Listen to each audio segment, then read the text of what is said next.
Come on, you two. Let's go. What the? Okay, come on. Come on, you two. You can do it. I believe in you. Psst, psst, psst. YouTube, let's go. I believe in your powers, YouTube.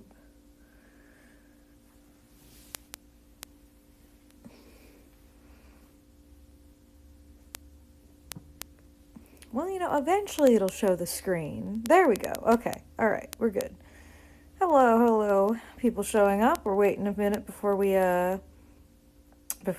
actually start doing this. Yes, I did. Psst, psst, psst, YouTube. It's the universal call. But yes, I'm doing some gifts for mutuals. I'll get in more details about it in a minute. I just want to wait for some people who want to actually jump in and join and actually participate. So yeah, I'm just going to give it a minute for people to get in here before I get super carried away. Hello, Royal Astro.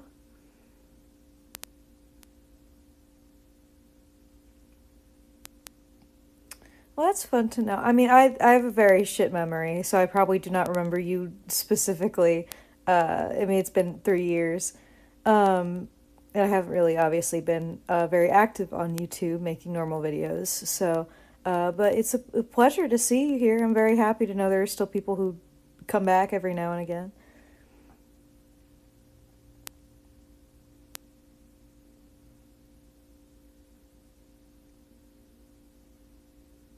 Oh, it's so quiet.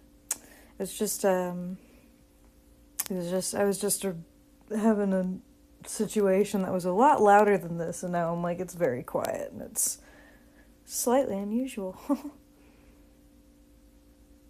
But yeah, hello, hello. We're gonna give it another minute. Let's just make it an even 10:45.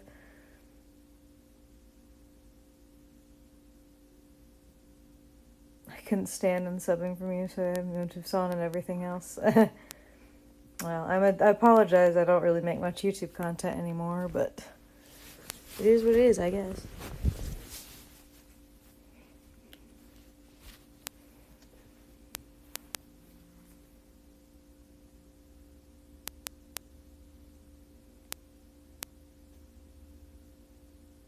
All right. So anyway, hello everybody. We're just gonna get started, and hello to everybody who's probably watching this part back, or probably not. I am gonna be doing some working on, and by working on I mean like basically just barely starting.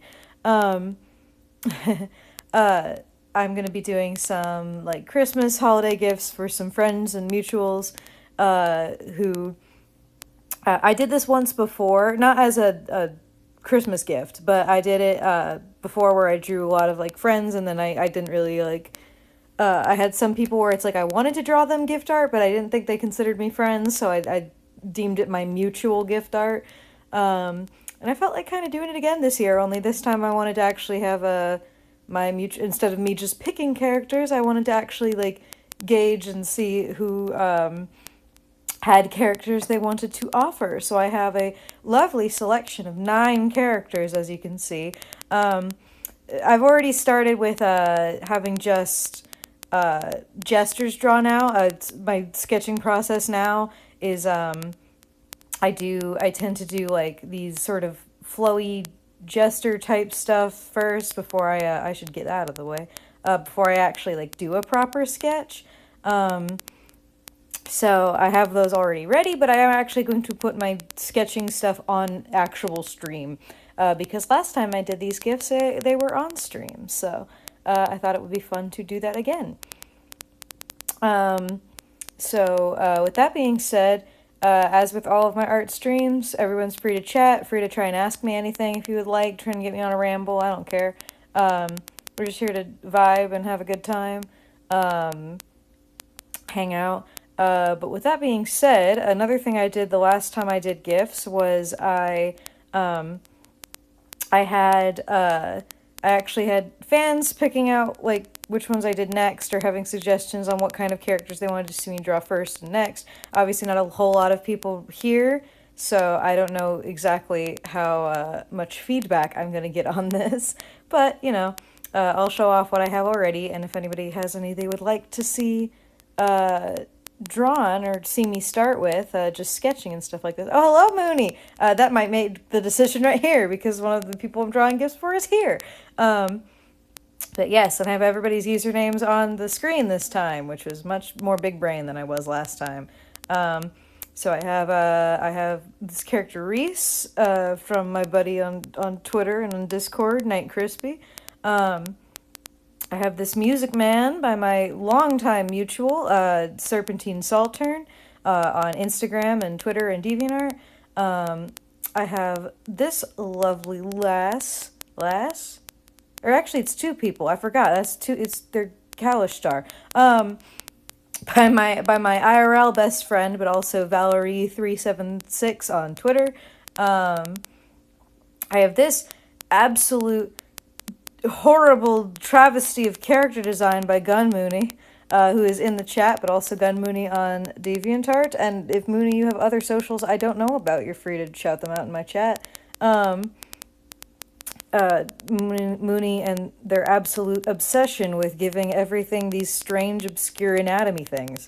I have this blind gunslinger here, by my buddy Wildfire Illustrations on DeviantArt and Twitter. I have this goblin by Letters of Sky on Twitter, and I don't know if Sky changed her username on DeviantArt. If they didn't, it would be Skyac2, but I know on Twitter they're at Letters of Sky. I have this this bunny man from my side Twitter that nobody should know about. I'm sure to mention it on YouTube by this bunny man from my mutual Bing Spicy, who I love. He's an absolute goblin man. I have this cute Pokemon breeder lady by Penguin Attacks T on Twitter. And then last but not least, I have this, I think he's a wizard. It says wizard right there. I see that. This wizard man by my mutual Phantasmic Dream on DeviantArt and Twitter. So that's the characters that we have lined up for this preceding 10-part streaming series where I draw all of these and have to deal with these gifts and try to get them done before December's over. Yay! So if anyone has any, I honestly, I think since just Mooney's here, we're just going to start with Mooney's because Mooney is already here. And I've been debating on like switching which side she's on. I don't want to because I have to redraw that hand, but I'm also like, she's facing to the left, and that is not technically my strongest direction, but you know what, we're gonna go for it. That's what we're gonna do. We're gonna squeeze this a little bit more to the side. I didn't even realize she had fucking eyes on her shoulders. Damn it, Mooney.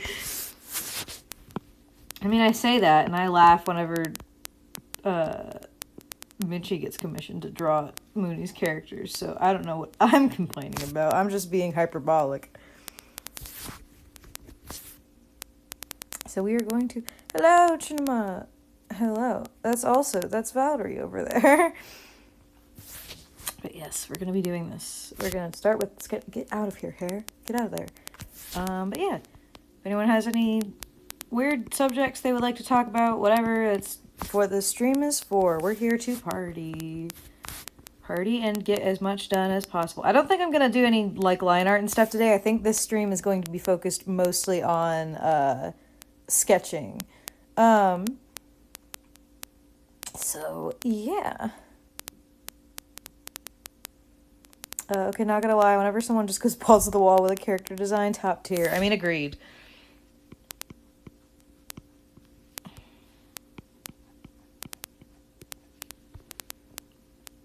I think I want to go with that.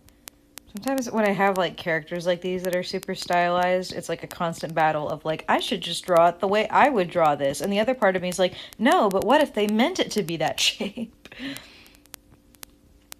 And I enter the endless cycle with gifts. I don't have to care because they're gifts and they're not, therefore nobody's paying me, therefore I'm not obligated to give anyone anything.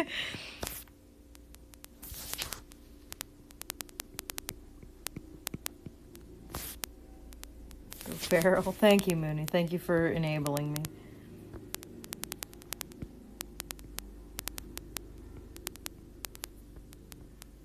I got tiny itty bitty nose.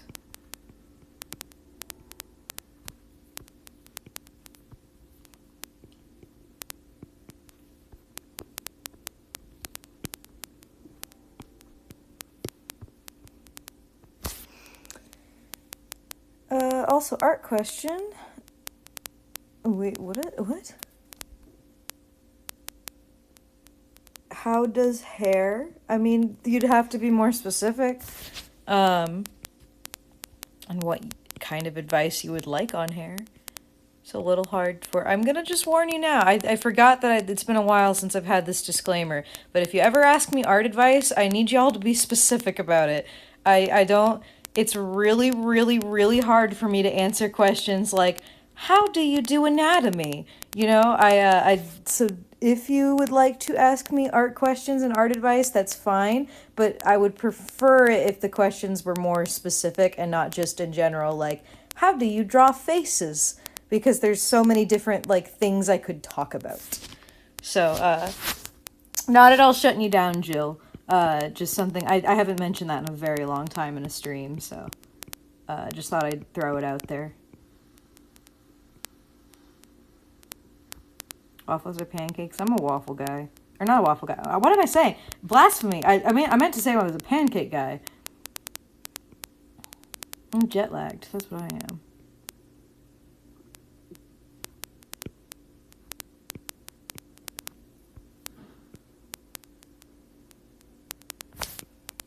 How's Learniverse going? I haven't done much work on it, unfortunately. My hyperfixations right now are on slightly different projects, but they are not, it's still around. It's still there in the back of my mind all the time, but it's, I'm just currently not making a lot of, like, new progress on it and stuff.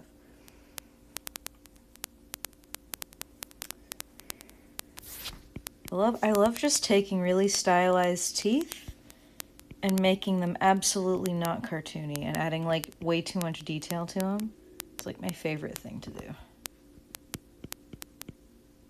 People are like, oh yeah, they just have sharp teeth, haha, and I'm like, but what if I just, like, added gums that you did not ask to be there?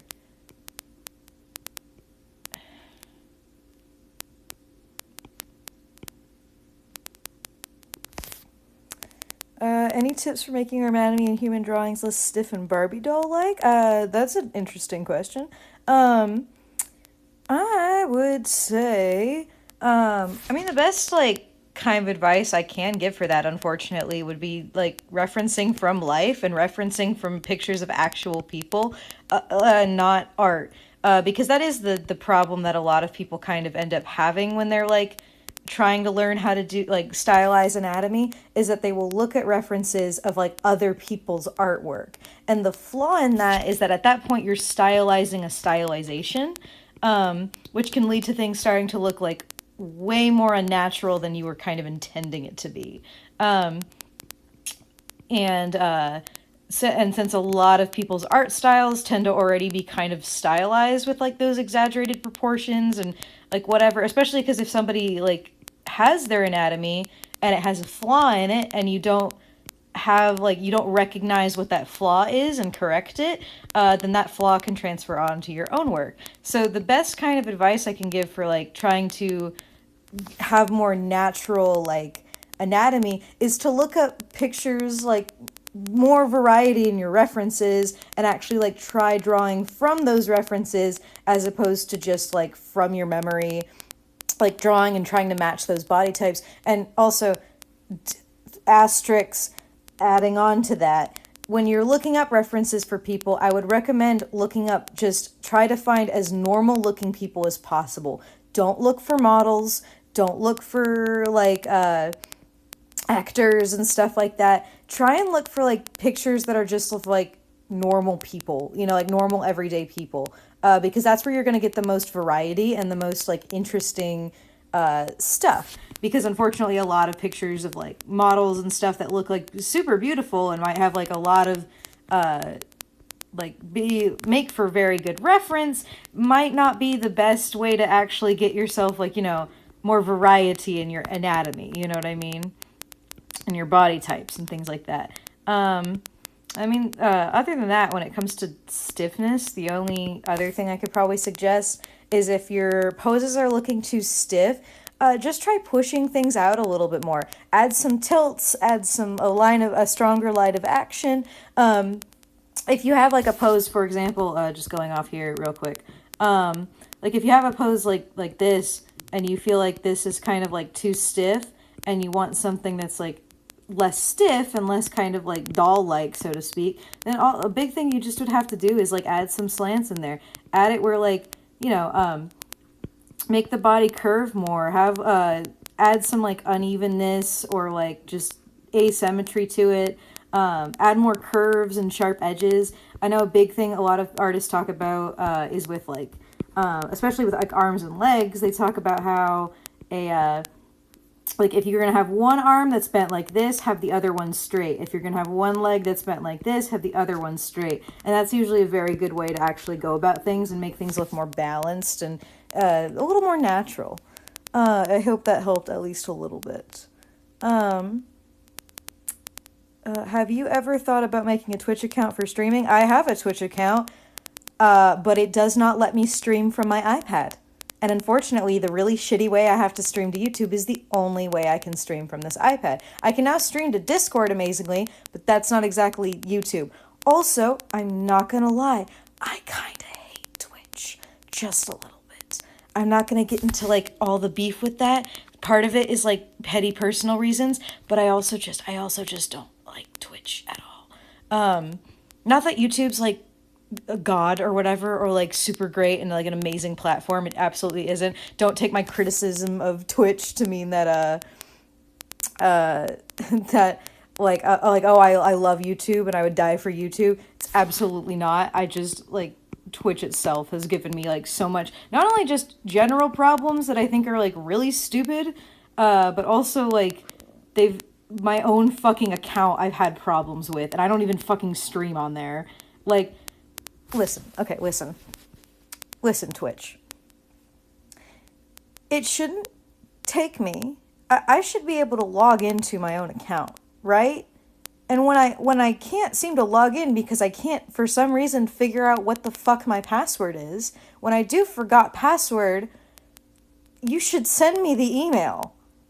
Instead of having me sit there, never getting the email, and thinking maybe I need to try again, trying again, waiting an hour, and still not having an email.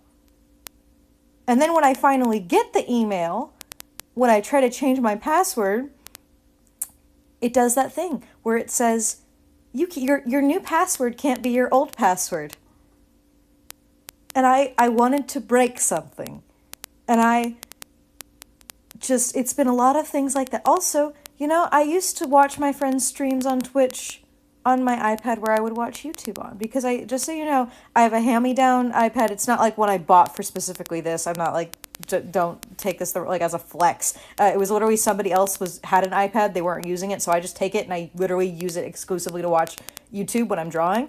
And I used to be able to watch Twitch on there until apparently Twitch made it to where their app is now completely outdated for this iPad. So just the Twitch app just doesn't exist on this iPad anymore. So I can't watch Twitch anymore unless I get up and go to my computer to do it, which I personally think is stupid. But you know, I like Twitch because I can play music.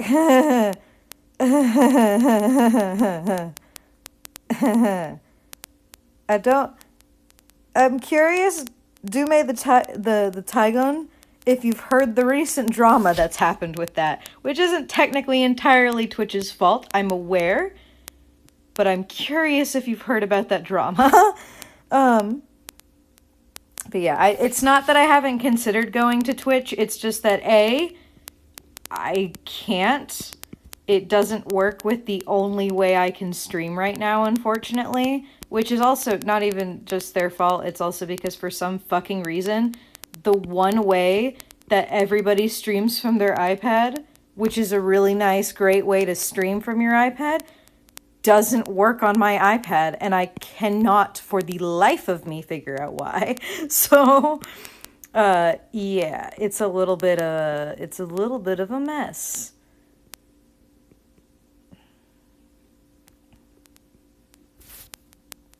Oh, Dume.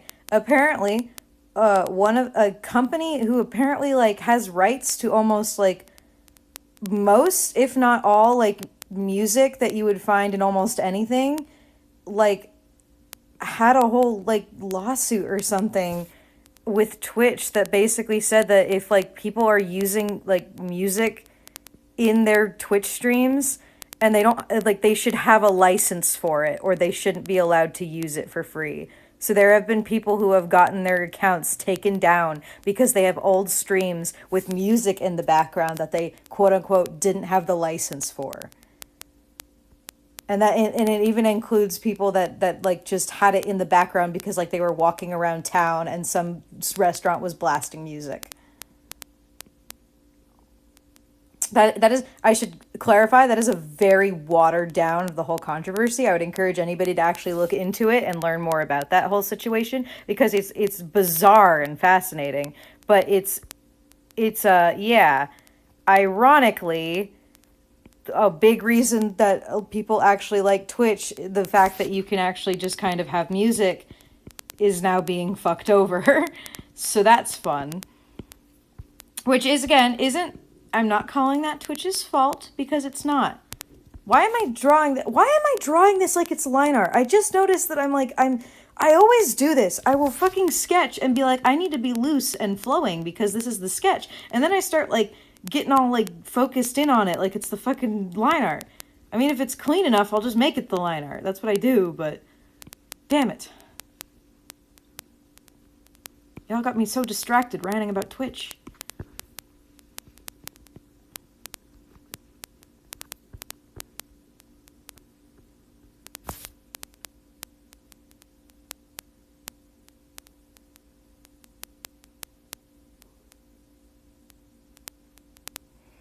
Okay, how do I want to do these eyes? Oh, let's get the fucking reference back here.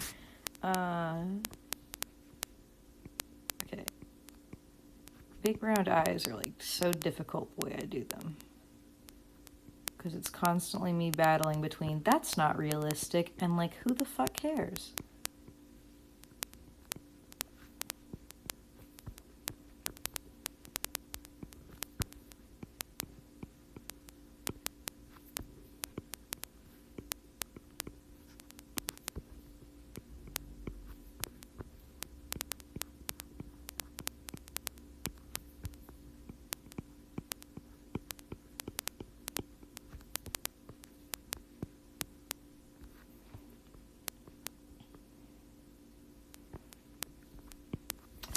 You know what we're gonna do? We're gonna do what's called a pro gamer move. That's what we're gonna do. We're gonna do what's called a pro gamer move.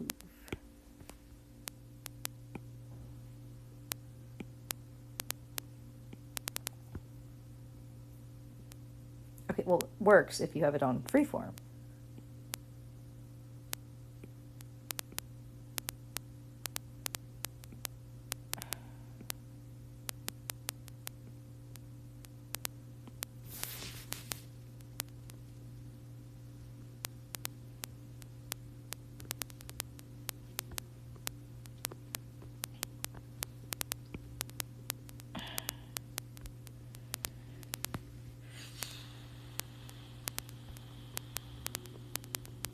Okay. And one that's slightly similar size. Por favor. That's no.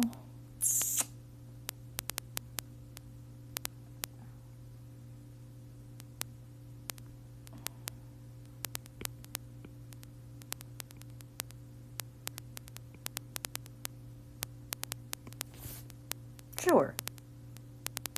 Sure? Oh, I see what the problem is. Okay, hang on. Sorry, I will look at the chat in a second. That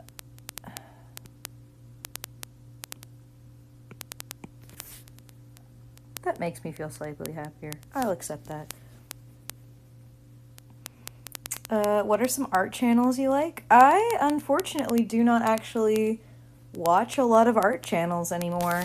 They used to be the main thing I watched, but now it's like I mostly watch like gaming stuff personally, or I'll watch like, I don't know, commentary stuff. Just a lot of times what I'll watch is like long like videos I can play in the background a lot. I mean the only real channel I guess I can say that I kind of go back and watch every now and then is I watch Kiwi Bird here on YouTube. Like their stuff a lot. Got a commission from them once. That speed paint is still on their channel. Fucking love it. It slaps. I think it's still... Is it still my background? Yes, it is still my phone background. So yeah, I would recommend Kiwi Bird if you want that. But other than that, I don't particularly watch a lot of art channels anymore. Many of them do not provide very good background noise for my personal tastes. But that's okay. I'm not calling them bad at all. I think my tastes have changed, unfortunately.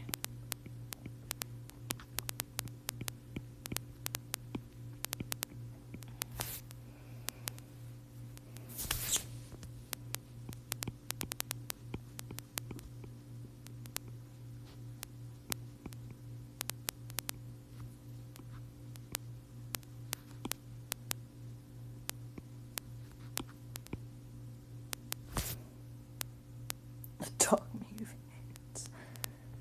That's absolutely chaotic. I'm not criticizing it. Simply pointing out the obvious.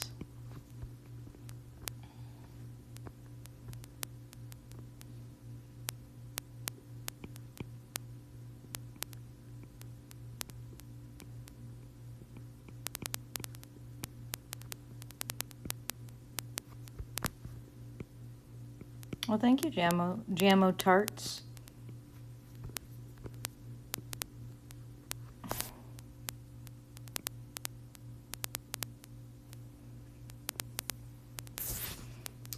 You know, I'm apparently this is just becoming the line art, I guess. So congratulations, Mooney. You're the first piece I'm line arting and sketching at the same time. You're going places. Sometimes I sketch so cleanly that I'm just like, why even do line art at this point?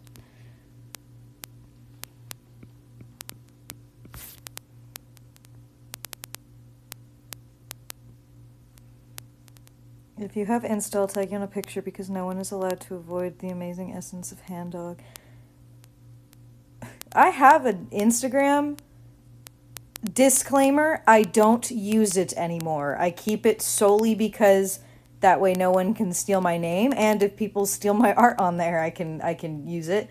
But if you would like to tag me to see this Hand Dog, you may tag me on Instagram. It's the Zodiac Lord. But I would not recommend you follow me on Instagram because I do not post there anymore. So, just a disclaimer for everybody watching.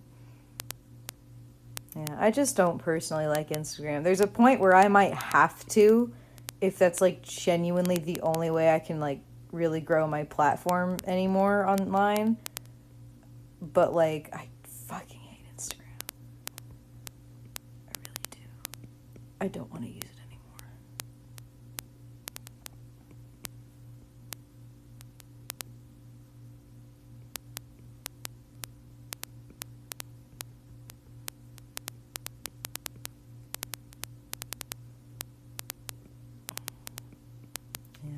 I mostly use it just to follow artists that may not have a Twitter or a DeviantArt, and then I use it. My friend abuses my Instagram to send me awful memes that she finds on Instagram. So, I mean, I say awful. Sometimes they're not awful, but most of the time they're awful.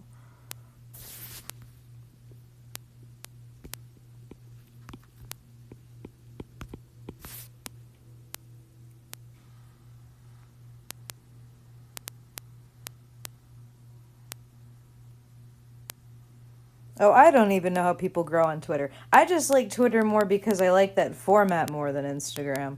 But like Twitter is definitely not easy to grow on unless you're very, very active in trying. I mean, I guess that's anywhere, but you know.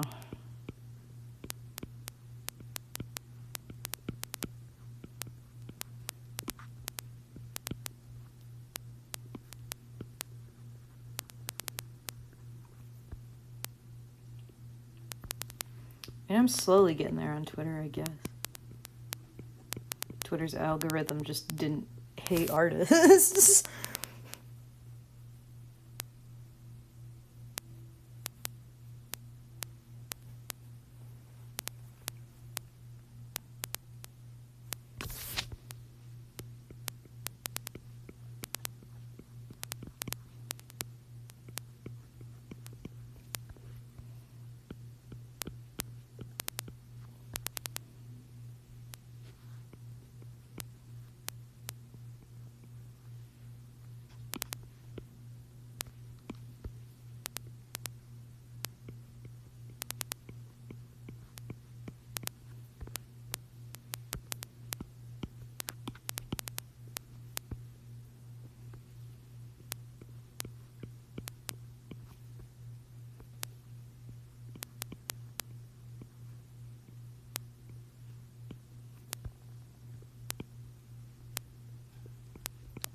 Sorry.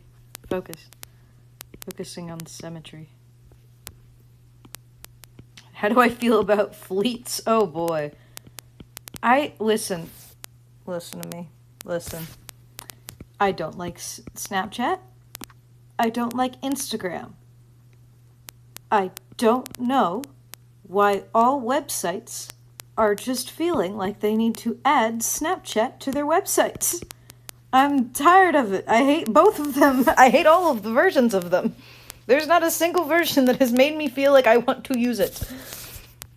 I don't like it. It's like if I have something that important to say, I'll just make a post about it. I don't know. The only thing with Twitter I could feel like would be beneficial is that at least with fleets, you know that your audience would like see those, I guess, you know, because they appear at the top bar and they don't appear, you know, they don't get lost in the feed. But other than that, I just, why do all websites have to do this? Why? I don't understand the point. It's dumb.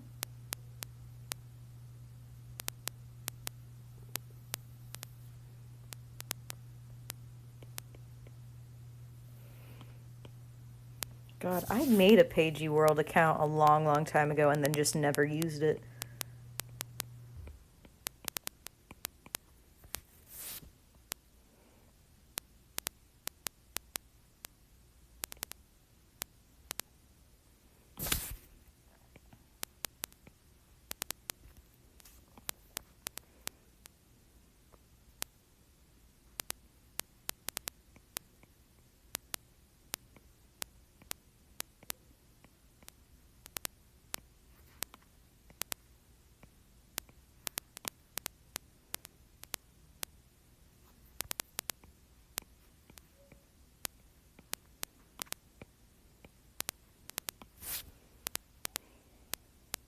I've never heard of Pagey World. It was from a long time ago.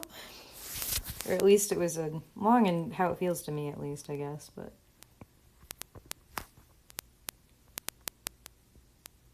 That's a little bit too high. Why did I make that so high? I was like giving her a pompadour. Jesus.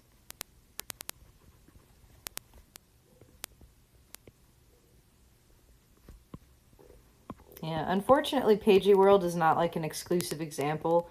There's been like over the years, there have been so many art websites that started up. Like, we're the new art website. Like, artists like flock to it and like are super hyped about it. I mean, it's happened with YouTube, like streaming platform, or not streaming platforms, but like video platforms as well. Like, there's been multiple times where places are like, yeah, we're now like, you know, you can upload videos here. We're like the new YouTube, quote unquote, and like they die within 6 months.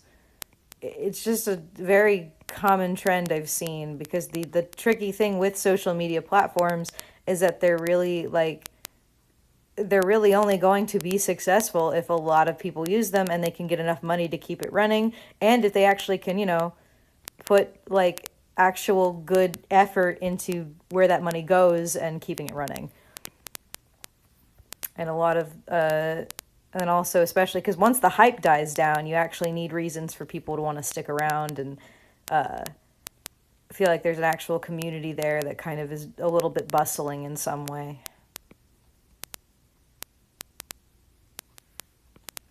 And it's hard because a lot of the and it's hard for people to just change too, because like if your whole audience is on a bigger platform, and a bigger platform has more reach and more audience, it's hard to just say like, sure, I'll go use this platform that maybe like 10% of people actually know about.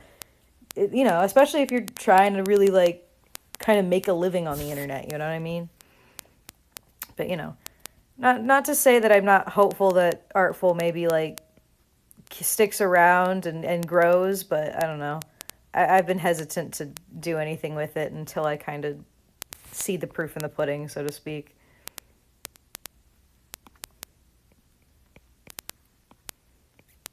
Especially because I've already made so many social media. I don't really want to make another one again if it dies and like by the end of the year, you know what I mean?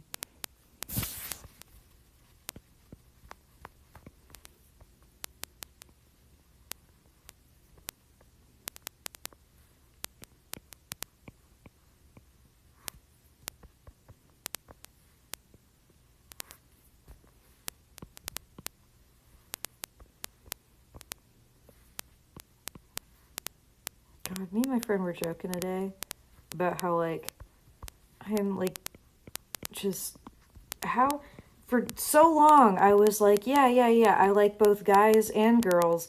Why did for so long, like because I still like girls. I do. But I like a very specific type of girls that is not very commonly seen. So like at this point, I just might as well call myself gay. And like, how do I not know I'm gay when my default like boob size that I draw on women is fucking like A's and B's? And B's is even reaching sometimes. This is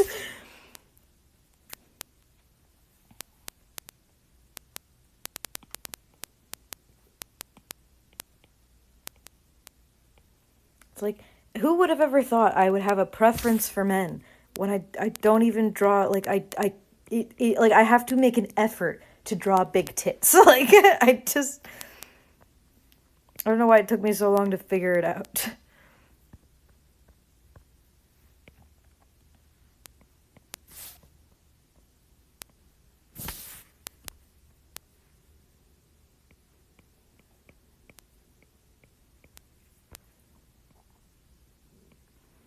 Like you have my beautiful friend Kwan, who gives like all her characters like double D's all the time. And there's me, where I'm like, tits? I don't know her.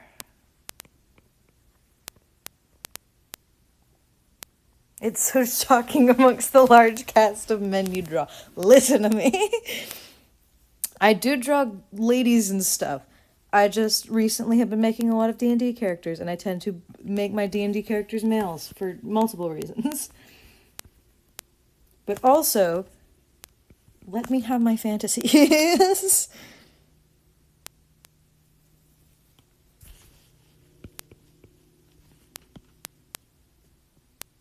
Quan likes that boing boing.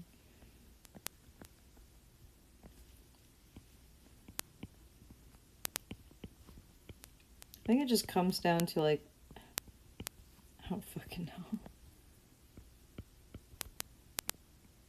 I mean, that's also a thing too, is I've noticed that like, I have no problems with any kinds of ships of any sexualities. I have all varieties. But I have a very bad habit of just my male characters ending up like they have a female character that they have great chemistry with, and I'm just like, but they're just friends. That's all they are. And I can guarantee you the reason why that is because I am a guy with 80% of female friends. And I'm like, gee, I wonder why I seem to default into making all of my men just in like having female best friends where they cannot have a romantic relationship with women. It's platonic. It's almost like all of my relationships with women are platonic. I mean that and I'm just really sick of seeing where it's like, ah, yes, the main male and female characters, they're dating. Not gonna lie, that probably influenced it a little bit too, because I'm tired of it.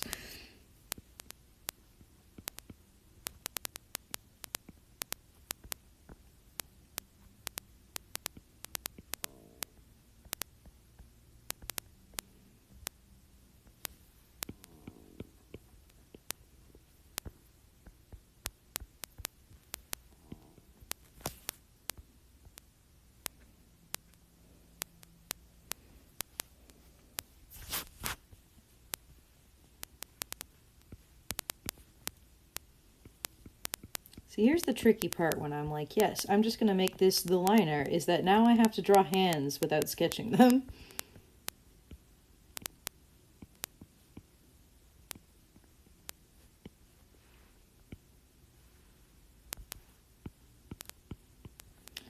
I mean, am I gonna cheat on these hands?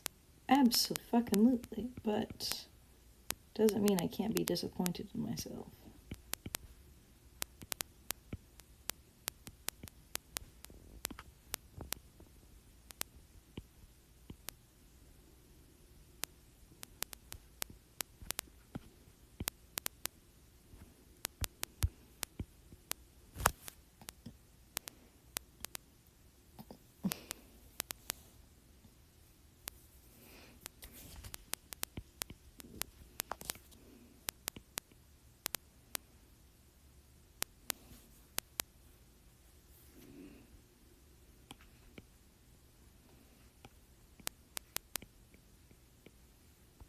Oh, don't you worry, Mooney. I am. Don't you even worry about a thing.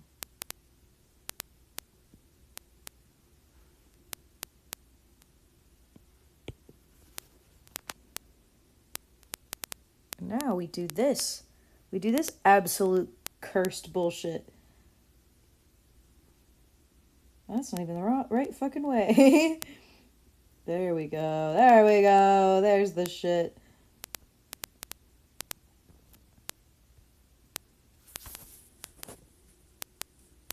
Okay, I want to tweak this just ever so slightly so I can get that button in there.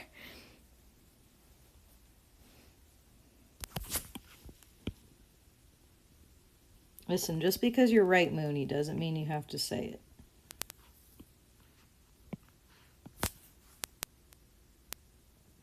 Like you don't like cursed anatomy. I mean, you're right. I was fucking hyped when you made a character with 2 left hands. Because I'm like, that's fucking evil and I love it. And I laugh at Mitchie's suffering when she has to draw them. While I, the fool, when I get asked to draw Mooney's cursed hand characters, I'm like, yes, I will make sure that their hands are very well seen.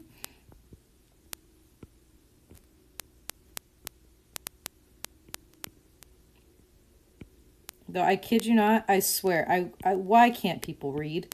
Because when I posted that picture of the guy who has 2 left hands, I fucking, like, literally put it, like, at the top of the description. Hey, just so you know, I am aware he has 2 left hands. It is the character design. And I still got comments. I still got comments of people going, you drew his hand backwards. And I'm like, yes, it's a character choice. Thank you. Please read descriptions. They are there to describe. In fact, it is their main purpose.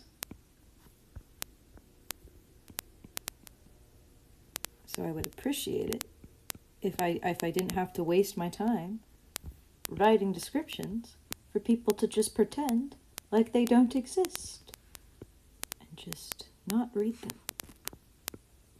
to get context of what the drawings are about. But that's a story for another day.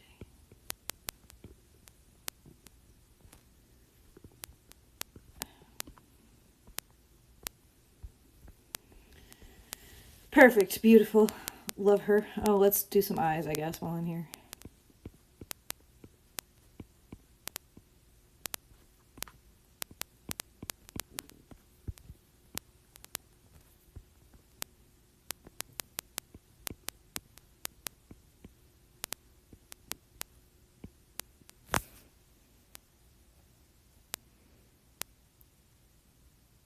You really draw them in a way that stills the terror of seeing them in real life. Thank you. I love, like, I can never do it the way, like, fully the way I admire it, so I can just attempt it as an homage. But I love, some of my favorite stuff is when people take, like, really cartoony things and draw them with, like, realism to them, you know? Or at least just, like, more, like, less cartoony, but with, like, the same kind of, like, idea and stuff behind them. It's like one of my favorite things. Like when people draw like realistic Pokemon, for example. I think it's so fascinating to see how people like interpret things. Um or like what else? Like fucking, I mean, y'all know what I'm talking about. Like when people do like the Pokemon stuff, or like people, even like when people try to take like Yu-Gi-Oh characters, for example, and draw them looking more like real people, as a, like more slightly more realistic as opposed to just the anime cartoony like stuff. I think it's like fascinating. um so so though I can't do a lot of that to the extent that I appreciate it, I still will attempt it till the day I die, because I think it's like really cool.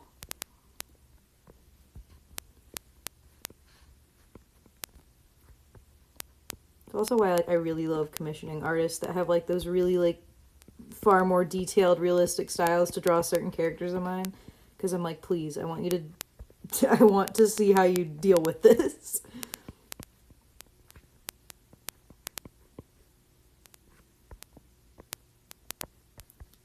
Like, God, I love like seeing like sparkle dogs and stuff like interpreted by somebody who has like a really realistic canine style, you know what I mean?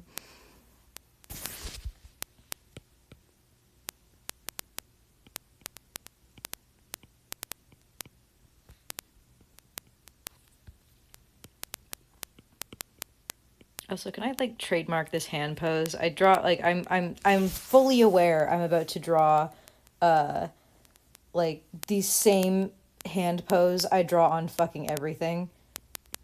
But do I care? No. I will continue to draw this pose until I'm sick of it.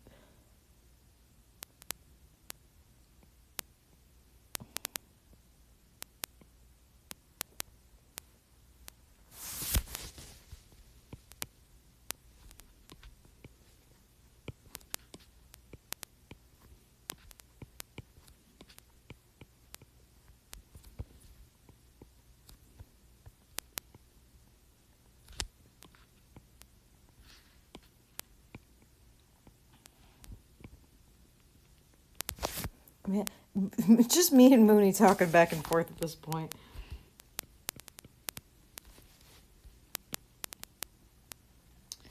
Do do do do do do do. Do do. Do do. Oh, she has gloves. I forgot. She has gloves. Or I should say glove. Singular.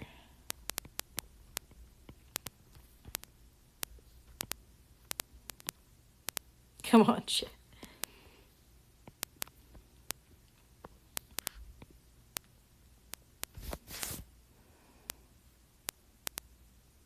I'd like to participate in the conversation, but I'm not a very interesting person. Well, I'm certainly not interesting when I have nobody to talk to, so it just becomes me, like, silently sitting here drawing for, like, an hour.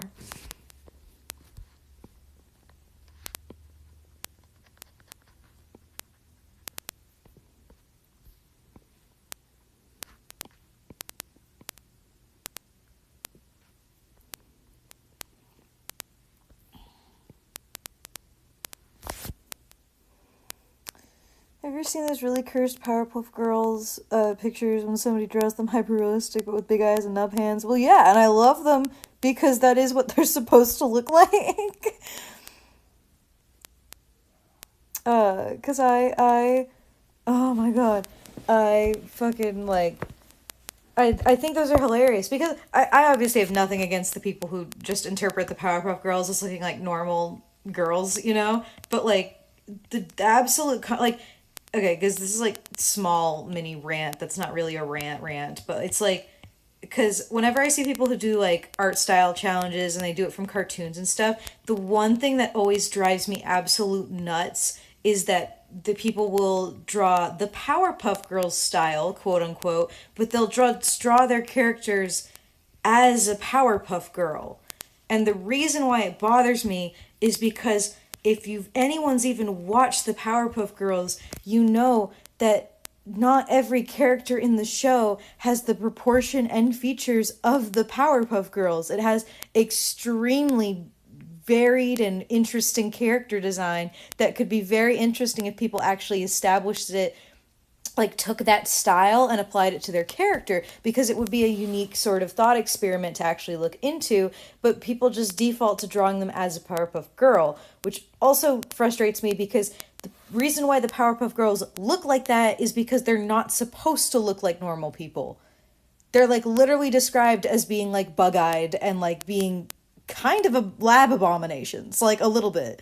But it's like which is like fascinating, and again, it's not wrong to be to like interpret them as just normal looking girls. There's nothing wrong with that. I just wish when people like took the Powerpuff Girls like style, they didn't just associate it with the Powerpuff Girls and they actually established it to the world. Like, you think Miss Bellum is drawn like the Powerpuff Girls? No, it says crazy character design, and I wanted to see like people do more of that. You know what I mean? Anyway, random tiny rant over. I don't know why I even bothered to talk about that. It's just a thing. Just a part of my life.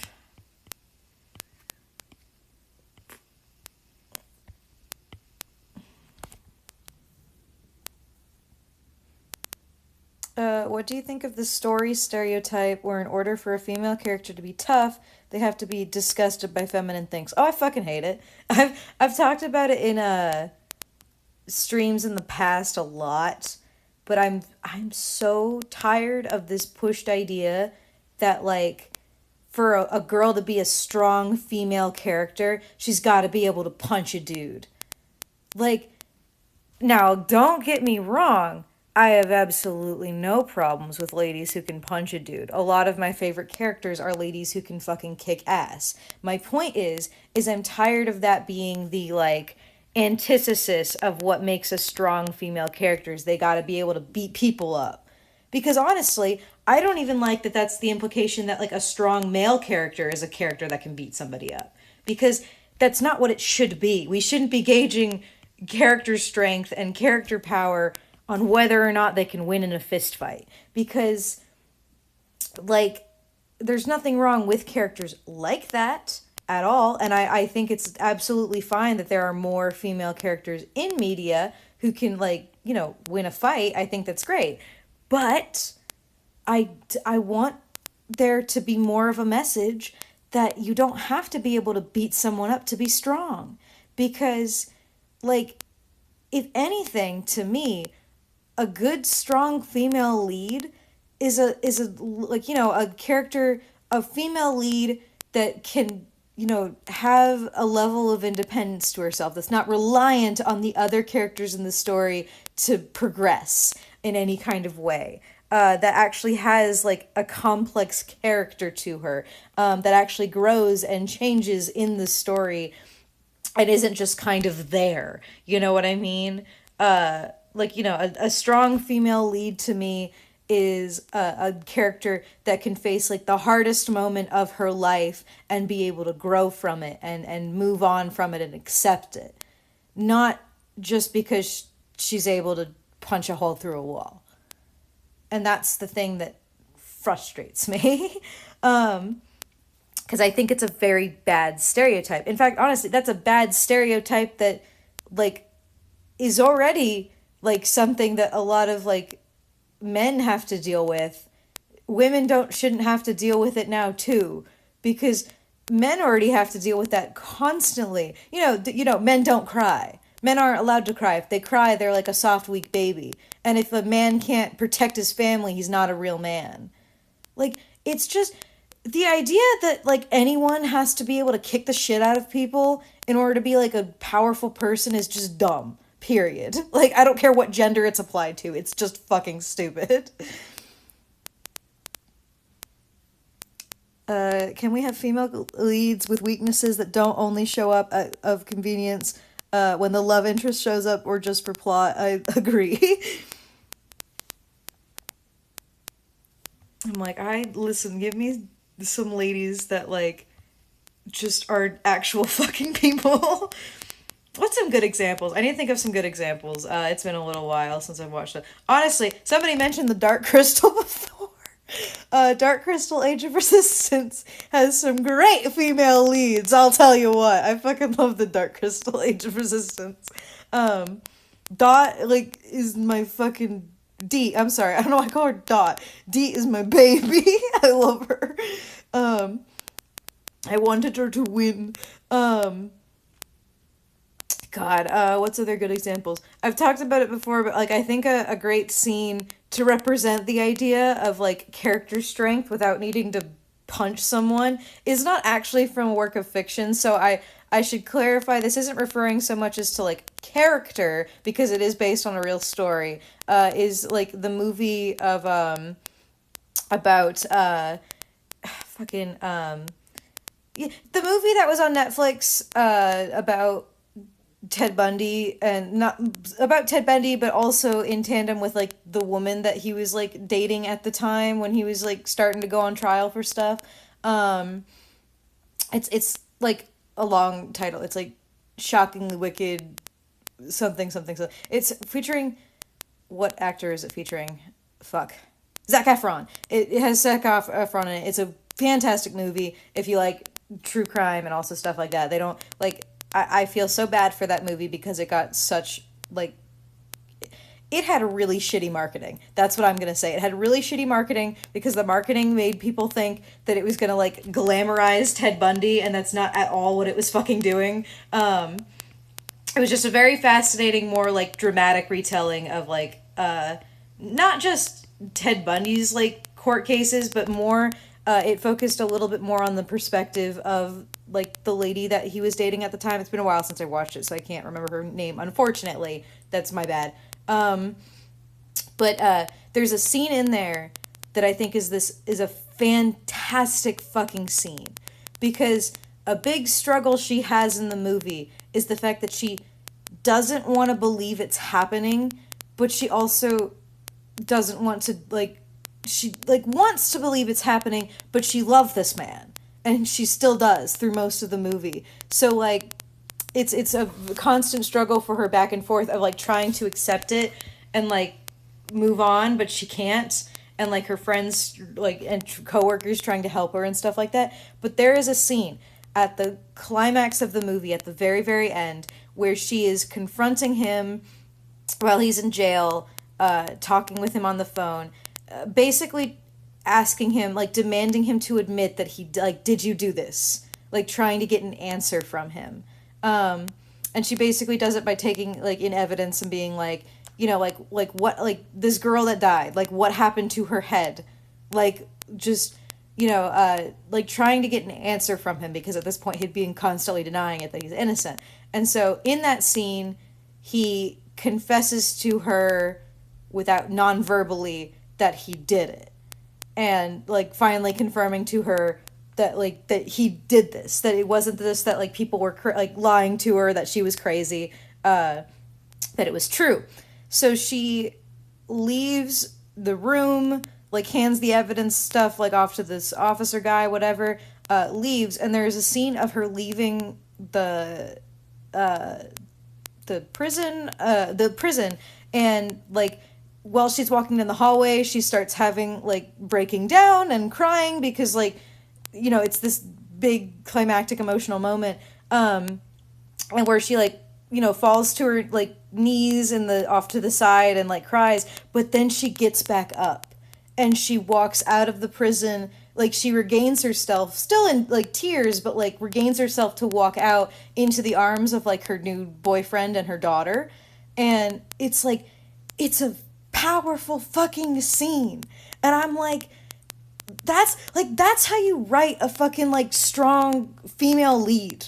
Like, obviously that's not a character that is based on a real woman and a real woman's experiences, but that's what I mean. Like, that's an example of like real like strength and like real power there, because it's more than just like, she didn't have to fucking punch Ted Bundy to be like a strong empowered woman. You know what I mean?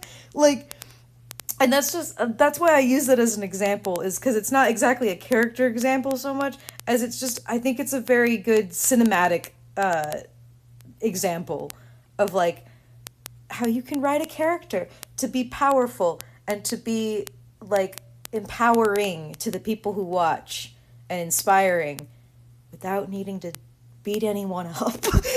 So that's my rant. I apologize. I need to line this fucking shirt.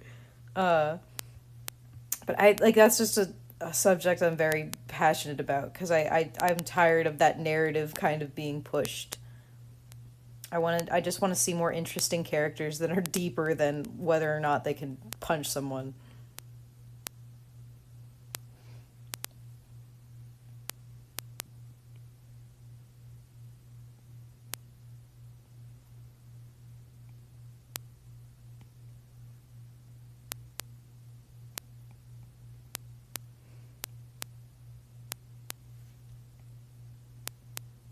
If anything, the like real strength is being able to suffer with like moments like that and being able to push and move on, if anything. You know what I mean? That's my opinion. Your thoughts on convenient PT... Wait, sorry. Your thoughts on convenient PTSD and mental illness that only show up when the plot demands it. Oh, boy. um... Oh, goodness. I will get back to that, Mooney. I also saw another question of, honestly, the only question coming to mind is, you said you were hyperfixating earlier. Do you have, like, ADHD or autism? So, I am not diagnosed yet. I've been wanting to get diagnosed for a while, but it hasn't quite happened yet for me to actually get to a therapist and whatever to talk about it. I am very convinced I have ADHD. I have a lot of the symptoms of ADHD, both stuff that I've seen like on official like sources and like that I've seen from other ADHD people talking about their experiences. I mean, there's a wild chance I could just be on the spectrum, which is why I don't want to like fully say that I have it, but like the big thing is I like there's never been, even when I was like younger and in middle school, I was convinced that I hyperfixated because like I would get like fixated and like into things like super the way it's described, like in every single way possible. And I told that to my brother once because I didn't realize that was something that only applied to like ADHD and autism. I thought it was just a word to describe that sort of feeling. And my brother, who is diagnosed with ADD, which again, if you have a sibling who has it, you're far more likely to have it. So that's like another red flag that I probably have it. But it's like he kind of got a bit snippy with me all those years ago and was being like, no, you only have that if you have ADHD. Like you don't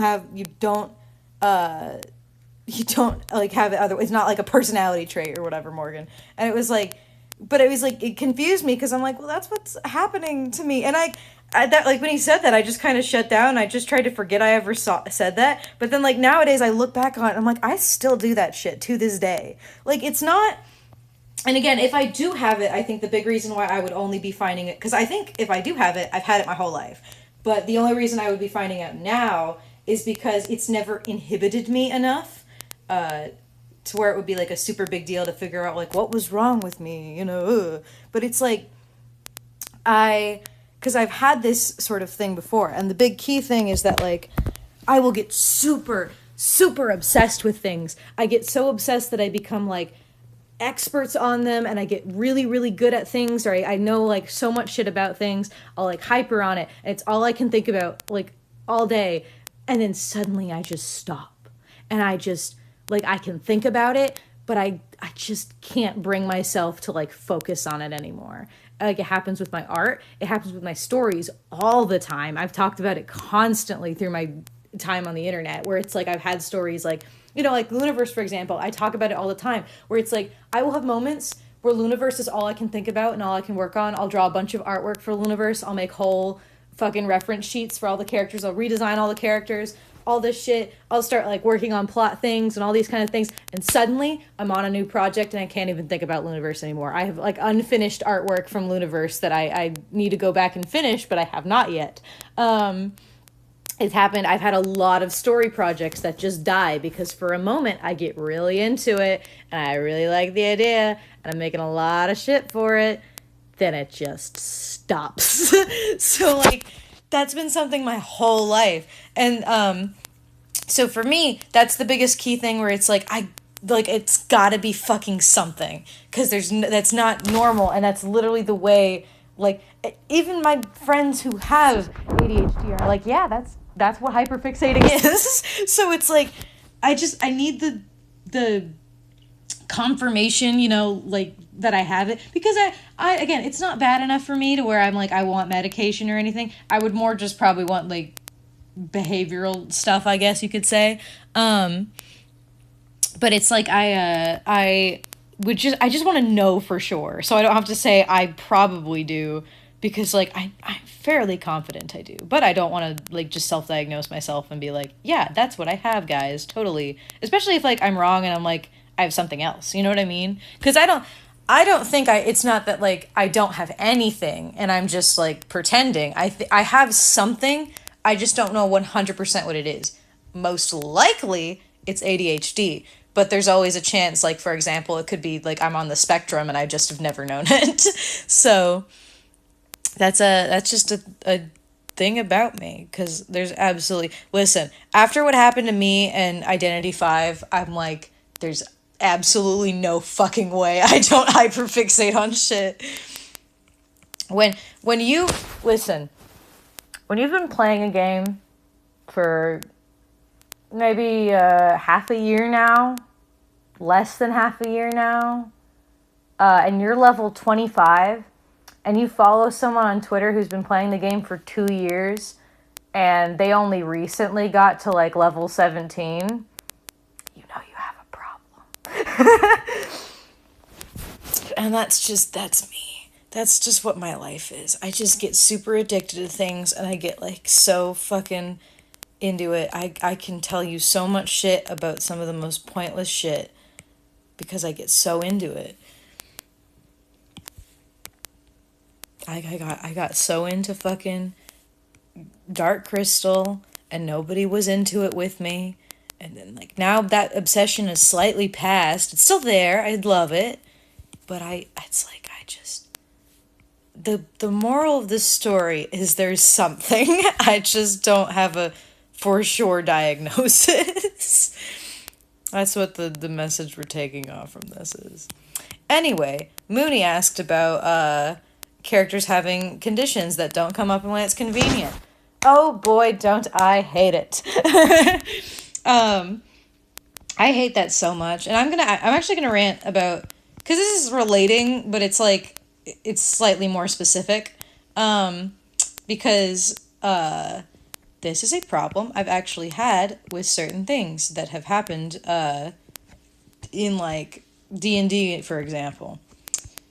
I hate it when people make blind or deaf characters, but they don't actually want to make them blind or deaf, or think about creative ways of like fleshing out all of the ways that they go about life differently, because they just want to make a character that's aesthetically blind. For example, I say blind and deaf, but I'm just going to use blind as the example because it's the common one I see. But like, you know, they want characters that are aesthetically blind, but like, oh no, they got powers like Daredevil. So like they just completely act like a totally like normal full vision person. They just, you know, aesthetically they're blind. Right? Like I just,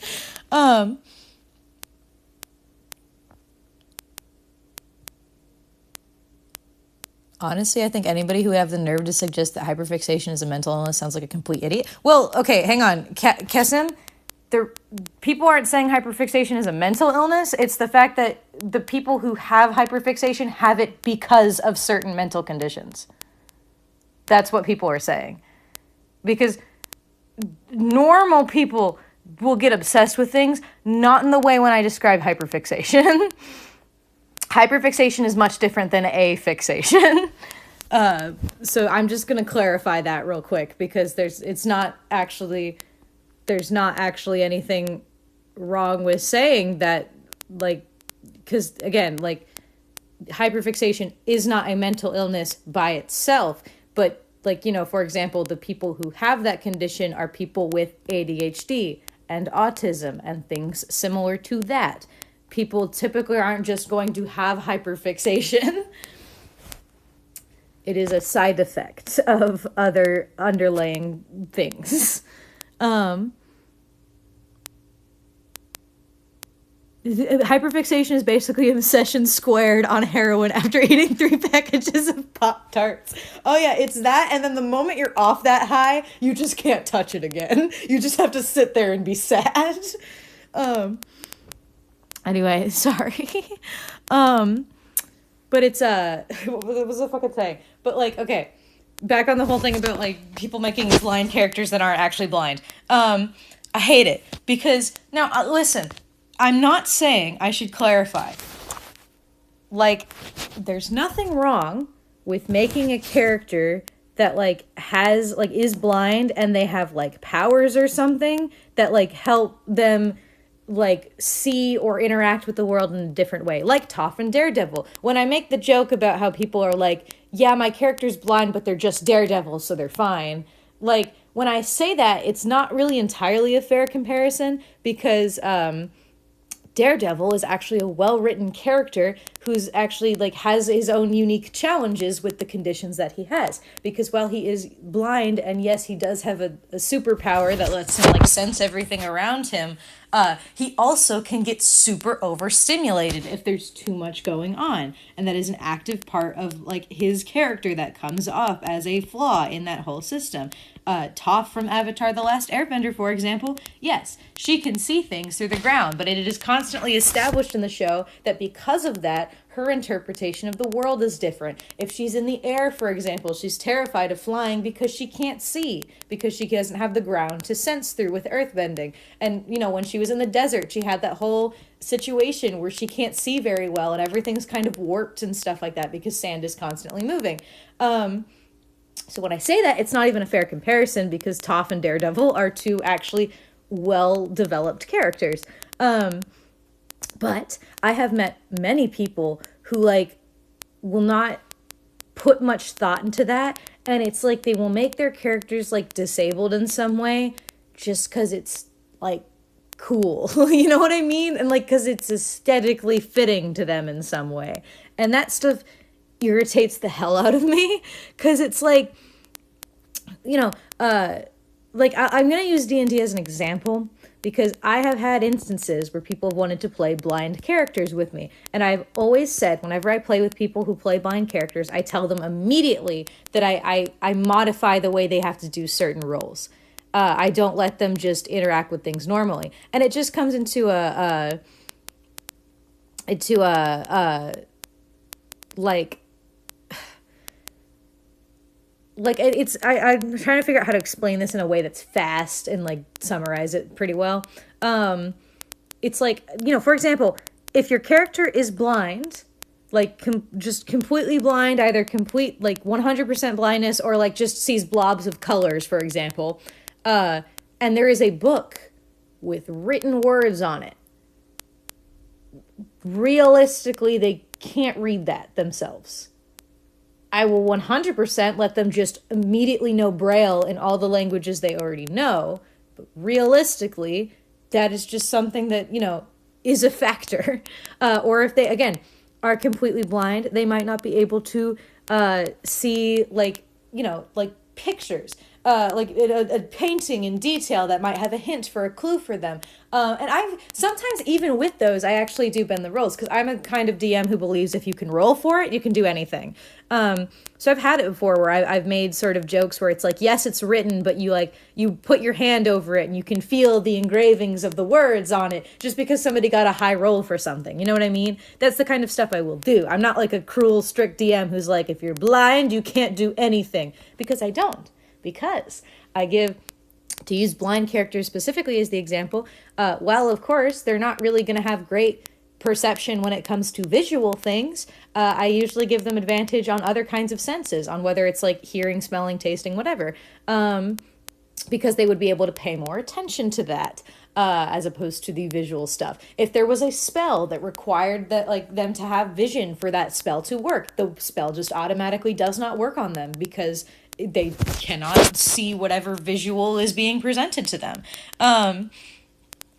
Just stuff like that. It's just something that like feels interesting to me because I think that having characters who are like blind or deaf or things like that pose for very, very interesting story stuff. And you can really write a very interesting creative character with how they navigate the world or how they do things and stuff like that. Things like that. I also just typically have a rule that like, hey, if your character is 100% blind, like cannot see shit, it's like cannot see shit, and you are in an unfamiliar place that you've never been before. If your character is going to take your full dash action to sprint down a fucking hallway, I'm going to make you roll for disadvantage on a dexterity saving throw to see if you trip or run into anything. Because why would you run full sprint down a hallway when you don't know this area and you can't see what's in front of you? And you like if you're sprinting full force, you don't exactly aren't exactly able to just kind of feel out what's happening or feel the small tiny differences in the ground you might not know are there. It's just little tiny things like that. And I have had players who have accepted that and been like, yeah, that's fine. And they've worked with me with that and we've played fine. I've had other players who I've directly told I would not let them play the way as if that character is just like a normal person who can see, and then they get disappointed when I don't let them write their character like Daredevil. Especially because I also tell them when players want to play those kinds of characters, I tell them that if you would like to write some kind of Daredevil-esque power or something into them, then they need to talk to me so I can make sure it's something that is believable and works and logically and stuff like that. Blah blah blah blah blah blah.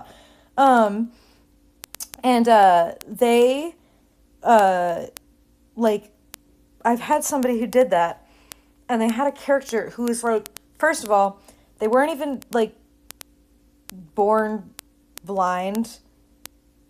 They became blind, I think, as a teenager or something, and it was and they were completely blind, and the player got irritated with me because I wouldn't let them play a fully character who had eyes, essentially.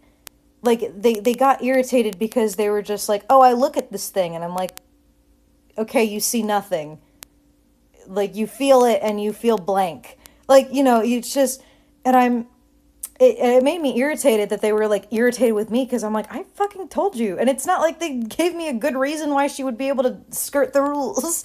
And it's I just, it's you can do so much creative, fascinating, fun stuff with those kinds of characters. And I wish people would actually give a shit more to actually try.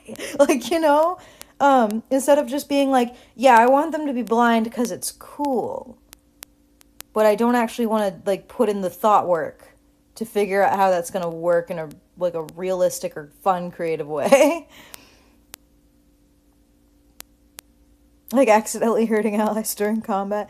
That one always depends. I usually consider that, depending what level they're at. If you're a blind character and you're, a level 5, I don't know, rogue or something, I'm gonna assume you kind of know what you're doing. You know what I mean? Because, like, it's those characters. I mean, it's not that those characters have to be, like, useless, because they're not.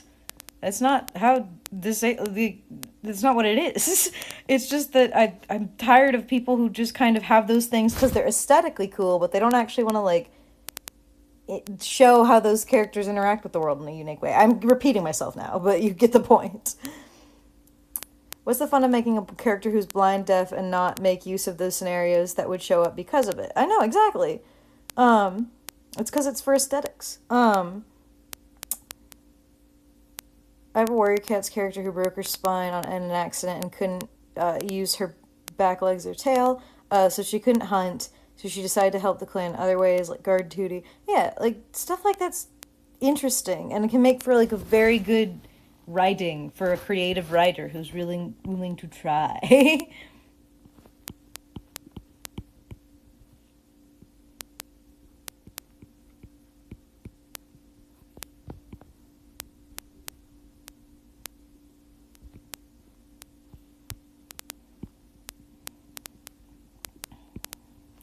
I mean, like, I'm not, because I had a fucking, like, or I said I have, I just need to actually, like, rework him for something else. But I fucking love him. He's one of my favorite characters I've ever made. And his whole thing is that he is a blind, mage, and he's one of, like, the most powerful mages in the fucking world. And his whole thing, I had a whole fucking gag for him, because, like, he is blind, but he has, like, very powerful magic. So oftentimes he's able to kind of at least get the general idea where people are and where he is, like, using magic and stuff like that, kind of like sonar in a bit of a way. But I had a whole fucking joke for him that was, like, because a big thing was that, like, in my world, it was, like, he had reality magic, and reality bending magic is, like, super powerful and complicated to learn. And for him, a big way he used it would be for visual things. So he would, like, constantly jump between places that he shouldn't be able to get to so fast. He would switch things around and warp reality in ways. And the reason why it came to him so easily is because he can't perceive visual reality. So he can't, like...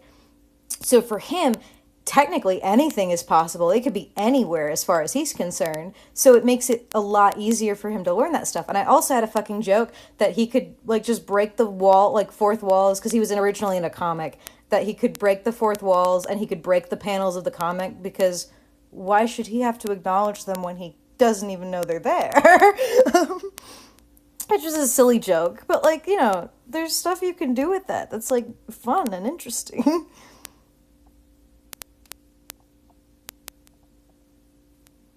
Okay, what about in stories where the character who's disabled suddenly gets it magically healed partway in the series and being able to see her walk? It depends. Here's what I'm going to say.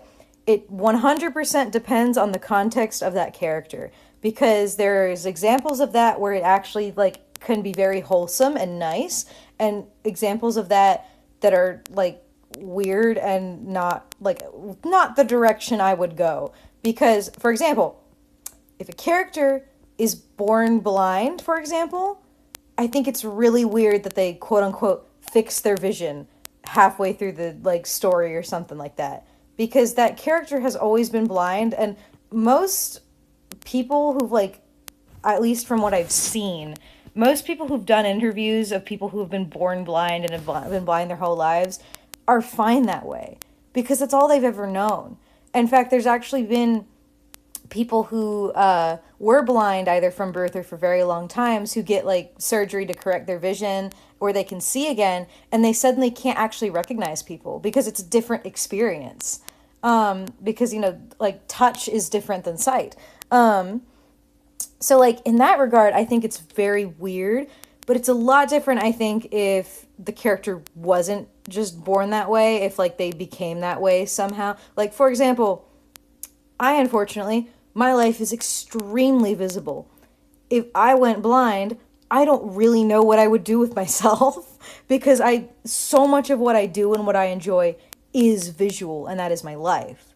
So, in that regard, I would sure hope at that point, if that ever happened to me, that there would be, like, a way for me to be able to see again, you know? I don't really want to just, like, be able to never draw again because, like, to represent something like oh yes, to represent something like, empowering. You know, there's plenty of other people who can do that, and those aren't me.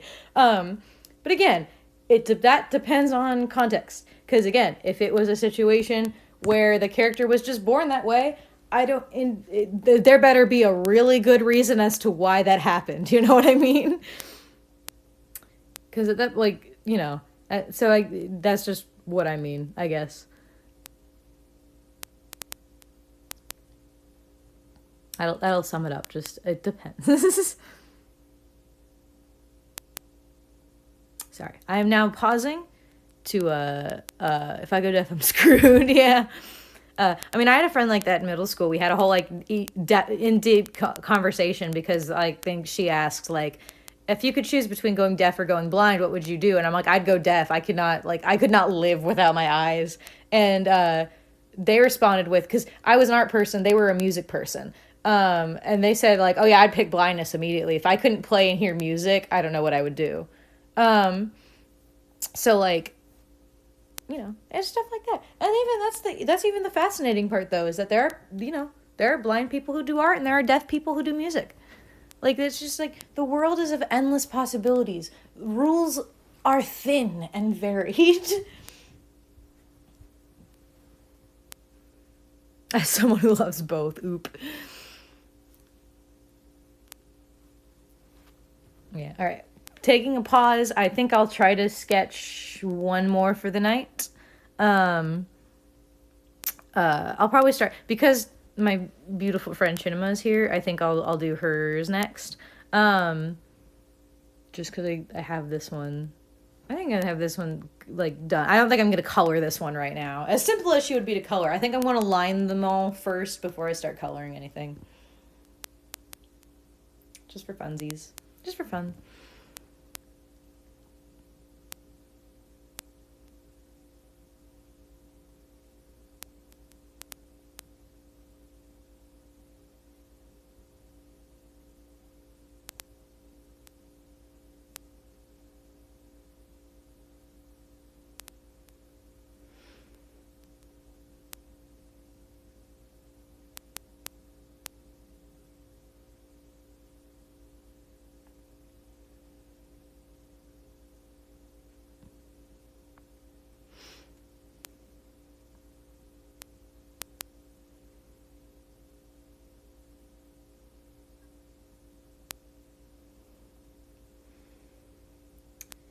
Woo, God, my day was so weird. I ate lunch at like 2 o'clock and then I ate dinner at 8 o'clock. It was weird. Not even 8, I don't think. I think I ate at fucking 9. Like, heathen.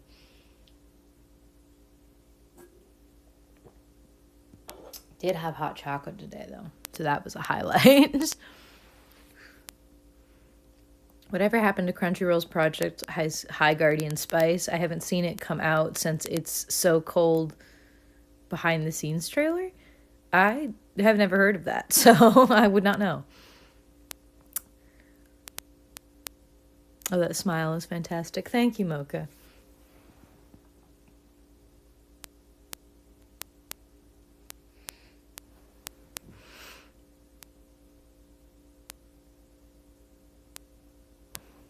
I have the luck that I don't tend to forget to eat, luckily. Not that I don't get carried away with drawing and I lose track of time, but I think my body just, like, if I'm actually that hungry, my body's like, no, stop. Stop whatever you're doing. I have had moments, though, where I've drawn things and shit, where I just, like, fucking go, and I just, like, it'll be like, I'll start a picture at, like, 8 p.m. thinking, like, yeah, I'm just gonna sketch this thing real quick, that's all, and then it'll be fucking midnight, and I have the full thing, like, fully rendered. That has happened to me a lot.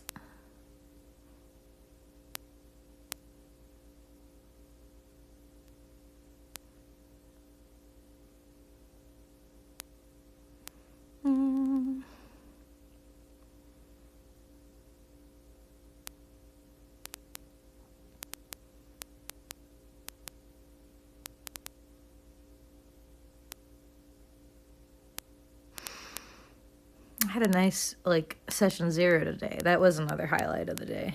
I have a really cool campaign that's going to be happening, and I'm excited for it.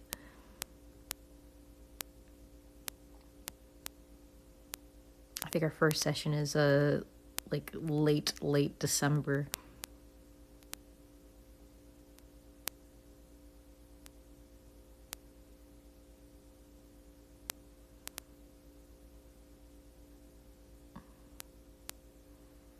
Then this sums up shaming you for your hubris. Beautiful quote.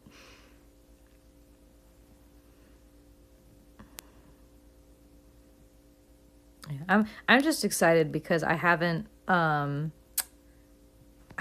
DM'd so much, and I like being a DM. I do. I like being a DM, but I only have so much energy, and I wanted to play so badly in a campaign, but no one ever invited me to them. So I would always just be like, I would always just kind of sit there and be like, I would constantly, like, that's the thing I got tired of after a while. It was like, I was always making the D&D groups, and I was always the one DMing, and I was always the one having to, like, initiate stuff. And it was like, got so tired because I'm like, when's somebody gonna invite me to their campaign? Like, when am I gonna be the person where like, hey, we need one more person?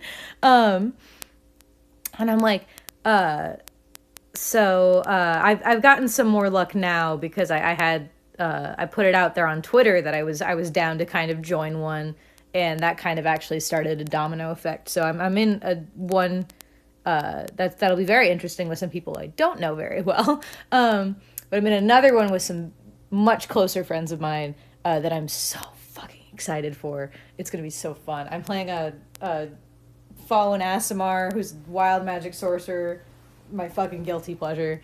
I'm a fucking glass cannon. I can do shocking amounts of magic damage, but my AC is 10.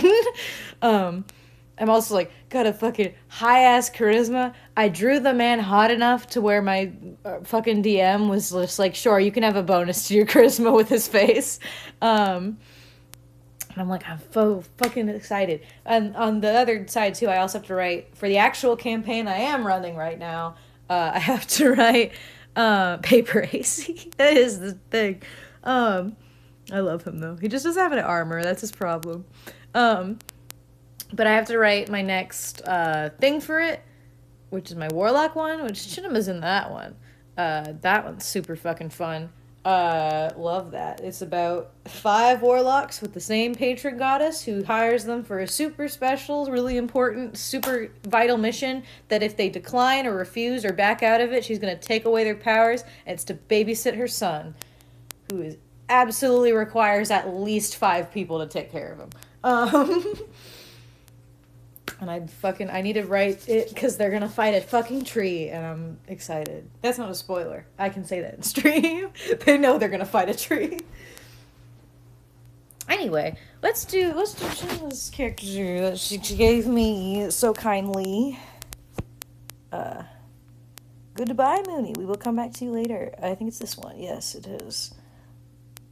Here we go. We're gonna party. I've never heard of that mocha.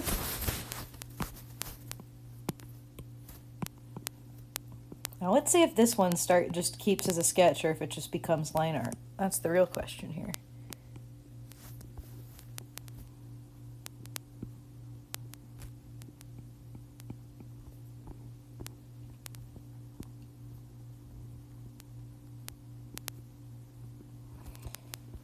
This is so unrelated, but like, you know the strangest thing I've ever realized about hand? You truly will have an art awakening when you realize that like actual hand poses in real life look weirder than like how you draw them.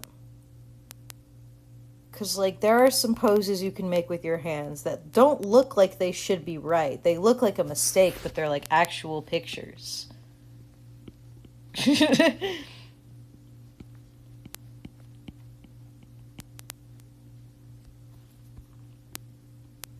Especially with thumbs. Thumbs are the ones that get like super fucking weird.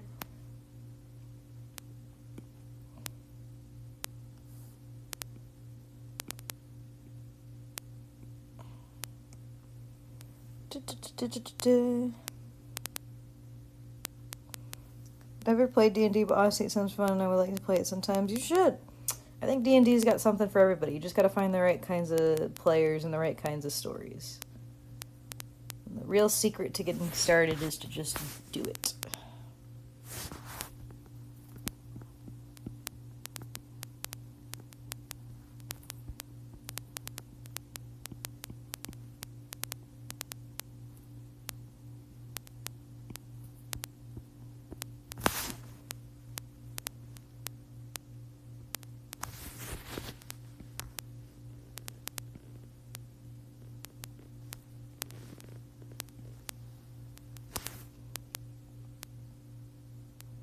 I want to fight what humans can do with their legs.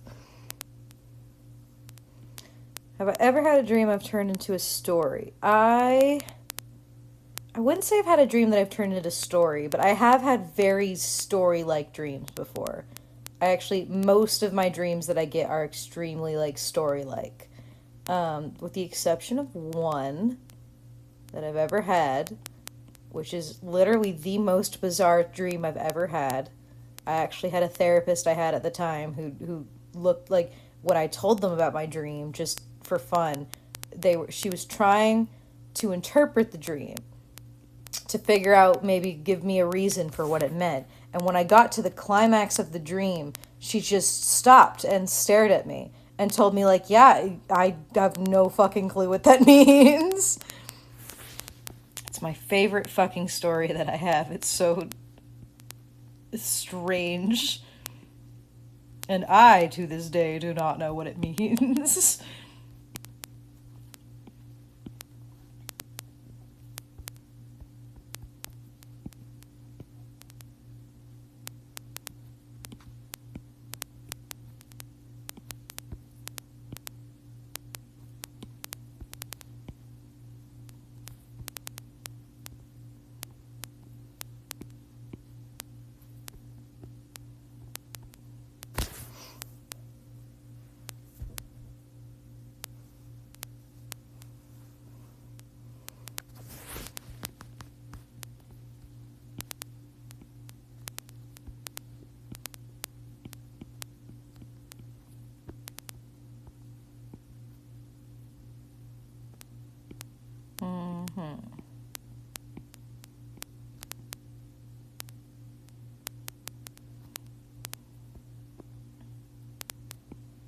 Giving her a nose.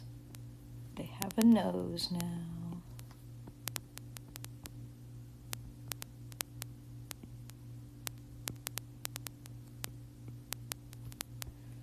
What did I draw here? I don't even know what I drew there.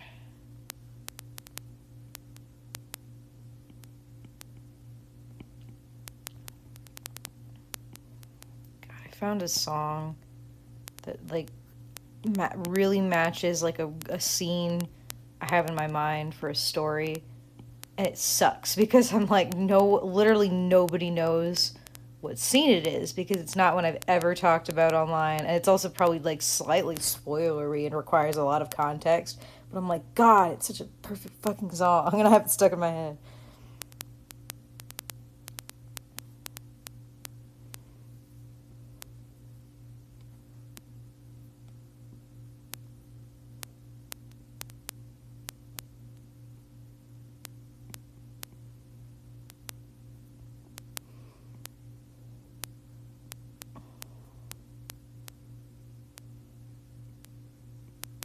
To be honest, I need to, like, get better about writing down my dreams because I have some of the most fascinating, like, storytelling dreams, and, like, I never talk about them, and then I forget them. And to this day, I still remember the strangest dream I ever had in vivid detail. Which probably means that was because the dream was traumatic, I guess. Which is hilarious. I should actually just tell the fucking dream. Because there's probably people who have never heard this story. So, story time, children. Okay, oh my god. Okay, so long ago, I don't even remember what, I think I was in not middle school. I don't think I was in middle school. I think I was in, like, starting high school. No, yeah, I was actually well in high school at this point. So I had a dream. Now, I used to be very into Warrior Cats. I still, like, I have a fondness for it, but I'm not nearly as into it as I was a long time ago. And this was about at the time when the prequel books came out, if anyone knows about the prequel books. Now, the prequel books, I should say, because it's very important to, like, something very strange about this that, like, kind of is something I reflect on, and I still wonder how the fuck that was even possible. I had, like, I tried to read the prequel books, but they didn't really grab my attention very well, so I never read the prequel books past the first 2 pages. Because it didn't really catch my attention, and I was kind of sort of getting out of that phase, so to speak. So I, for context, so I'd never read these books. Yeah, Dawn of the Clans, essentially. I would have this dream that basically played out the entire, like, was playing out the entire plot of those books. Of the prequel series that they did of Dawn of the Clans. Now, I want to say this because this is something extremely strange that I will never be able to explain how this is possible. Again, I had never read the books. I didn't really care, and I had not looked into what the hell happened in those books at all at this point. It was also, they were also still very new at this point. So that means there wasn't really a lot of, like, art or people just generally talking about on the internet for me to just come across unless I was actively looking for it. I'm not joking you when I say there are things in my dream, plot points, that I could have never possibly known were in those fucking books that I got right in my dream. I had, like, the key one that I remember was I was the main character. I was Greystorm or whatever his name was. And his brother Clear Sky. I had a vivid image of how Clear Sky had his son Thunder and how he gave him, like, basically I, as Gray Sky, had to start taking care of him. And I was like, that's my son. And then Clear Sky came back and is like, this is my son now. And I'm like, but that's mine, son. And I'm not fucking kidding. Because then later, I found out that's, like, actually a fucking thing that happens in the books. And I was like, what the hell? Like, it's so weird. That's not even the weird part of my dream. That's just something I reflect on, and I'm like, what the fuck? Like, what kind of time paradoxical bullshit made it where I somehow knew the plot of those books in my dreams? Especially because, like, here's the thing. If it was just about, like, the brothers betraying each other, that wouldn't have shocked me, because I'm like, oh, well, that's probably just my story writer brain, like, knowing, kind of figuring out what happened. But the fact that I knew exactly, like, in my mind what Thunder looked like, and that his name was Thunder, and that he was going to, you know, be the leader of ThunderClan later on, whenever all that shit happened, like, and that he was an orange cat when his father was white, like, that's something that's just shocking. To me, and I will never be able to the only way I can even explain that is that we do not live in a linear time period. Anyway, there, regardless, that's aside the point. I want to establish the layout here. I am having this dream from the perspective of the main character. So I am the main character, and I'm literally a cat. I'm, like, low to the ground, walking around. The only other thing that was weird in my dream was that the setting was, like, wild area, like in the books, like, with long grass and forest and stuff. But I swear, I think it was, like, set on my, like, elementary school playground. Like, that's what I remember. Like, I remember there was, like, our track and stuff. So that was the only other thing that was weird. But other than that, it was just, like, full out, just, like, story plot, essentially. And there was nothing weird for, like, my brain to, like, think that there was anything strange about it. So why, you might ask, do I think, like, this dream was so weird and, like, oddly traumatizing for some reason? Because I remember it so vividly. Okay, picture this. I'm going to stop drawing for a second, all right? Because I need to lay this out for you. Okay? I'm like walking through this field of grass with my tiny cat feet. I'm running through, doing whatever plot I was doing at that point. And I was walking through the grass when suddenly I hear the thumping of somebody running up to me. in character, quote unquote, I was like, oh my god, somebody's coming to attack me. I should prepare. Bursting out of the grass, a camel on its hind legs runs up to me and starts pummeling the shit out of me in the grass. And as soon as he appeared, he was gone again, running back into the grass. As both me, I think I almost became self-aware I was in a dream. Because for, I kid you not, a minute in the dream, I just laid there in shock. Because not even in my dream could my dream justify what the fuck just happened. It was, yes, a camel. And I don't know why. It was so fucking bizarre. And it was I just laid there. And then eventually my dream self just dragged myself up and continued on with the story.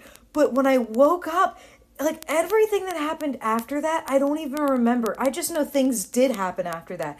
But I woke up and I, to this day, cannot forget that dream. And I think it's because it traumatized me. But it's no, I also want to establish what the hell my fucking, my therapist was talking about when I was telling her this dream. Because I went to a therapist talking about, my gender dysphoria, all that stuff. So she was talking about, taking notes in her mind about how, projecting onto a male character, set in elementary school. Maybe there was thoughts and stuff that spawned from elementary school. And when I got to the camel, she was like, yes, you lost me. I've, any meaning this dream could have had has been completely lost on me. Because I, to this day, do not know what it meant. Because it's not even I could say, it's not even I was a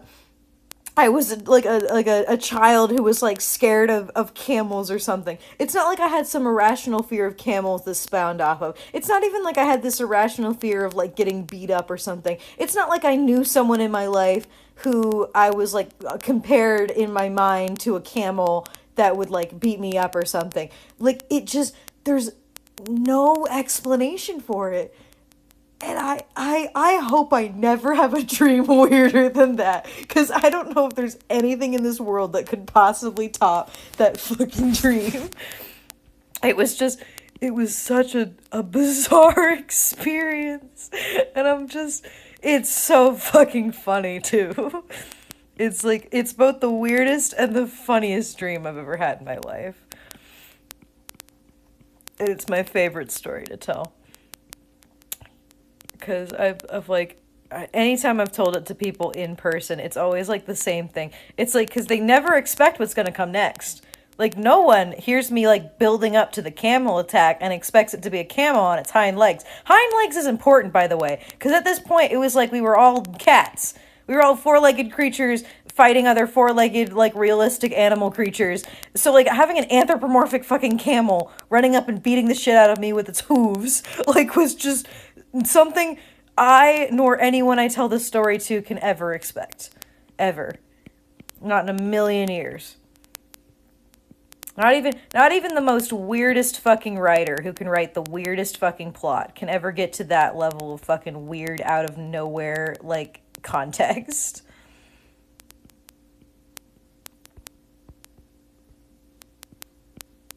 Anyway, thank you all for enjoying my dream. Oh, you should absolutely laugh, Mooney. It's fucking hilarious. I don't even know if, at the time I even registered how weird it was. I think I woke up and I started going about my day, and then I thought about it again. I was like, what the fuck? It was so fucking funny.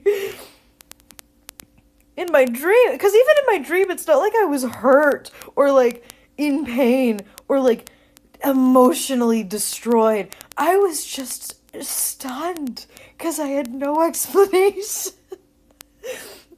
Did the camel approach us the left? Because that was out of left field. No, and I hate the fact that I remember vividly that it came from the right. I remember that distinctly, that it came from my right side. God, it's so fucking funny. It makes me laugh to this day. It should probably speak volumes, the fact that I remember exactly which side the camel came on. It was from my right, and I remember I had turned that way, so it was like from the upper right that camel came and beat the shit out of me. God, it was so funny. The Zodiac versus Camel English dub. The camel went Omawa Shindu Nani. I butchered that. I apologize. I don't know why I even tried. I'm too tired. I'm too tired to be making jokes. Nothing. I don't even think anybody trying to interpret my dream art-wise would ever get to the level of mastery that the image was. Getting JoJo punched by a camel. I think what's even worse that it wasn't like anime fighting. It was literally just a camel beating the shit out of me. It is the closest I've ever been to a fist fight in my actual life.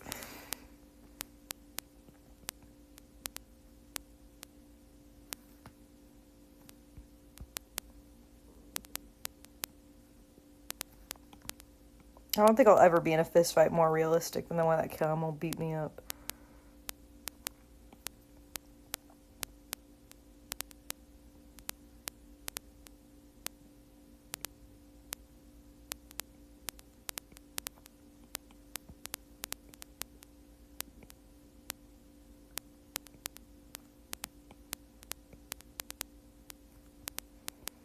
I don't even know if this is like correct, but I'm just doing it. Please. Listen, okay, if you're gonna make fan art though, you can't draw me. You can't, because that ruins the whole context of it. You have to draw an anthropomorphic camel beating up Clear Sky from the Warrior Cats books in the middle of like a tall grassy field. That's what you need to draw, because that's what happened. You can't just draw a Zodiac getting beaten up by a camel, because that's not what happened. It wasn't me that got beat up by the camel. It was fucking Clear Sky that did. Important distinction.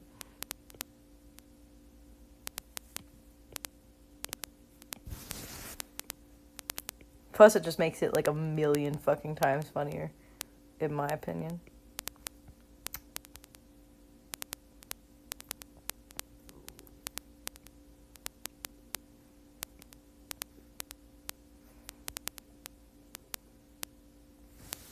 Legs aren't to be trusted. Clear Sky or Gray Wind? Gray Storm, Gray Wind, whatever the fuck his name. Gray whatever the fuck. Whoever the main character of the before books, the gray one.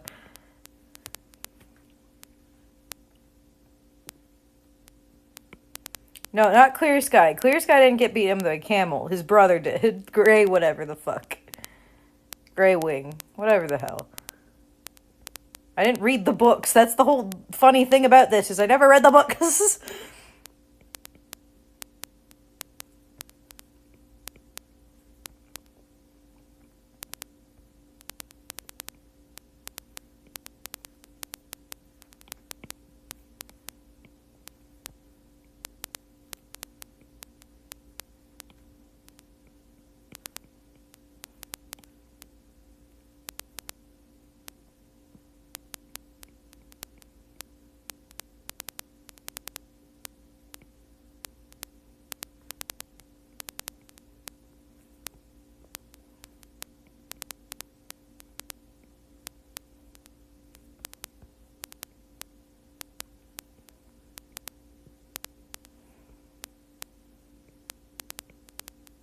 I'm American. I think my favorite thing about that is that it's gray with an A, because I live in America. I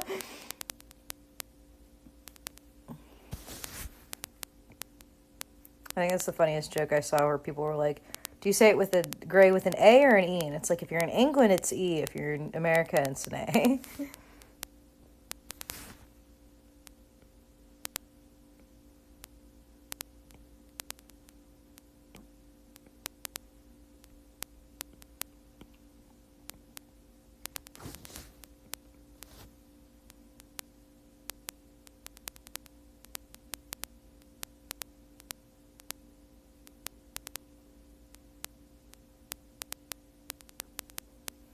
No, don't. I'm telling you, you can't draw it with Clear Sky getting beat up because I wasn't Clear Sky in the dream.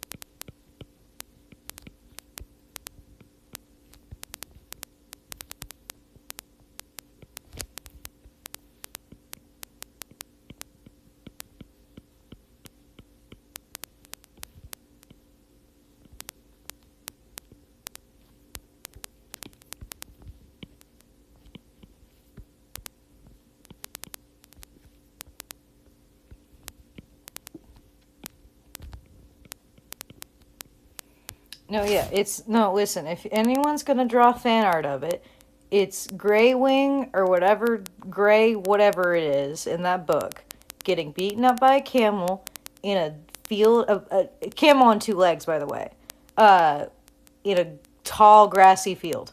That's what happened. That was the dream.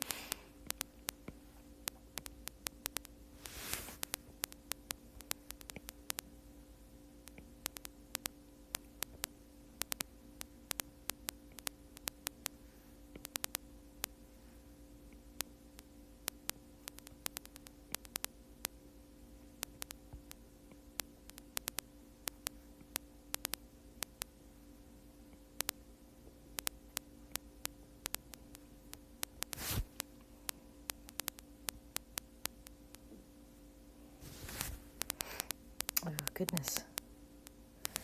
See, now my brain has switched. The way you're describing this dream is reminiscent of conspiracy theory videos we watched.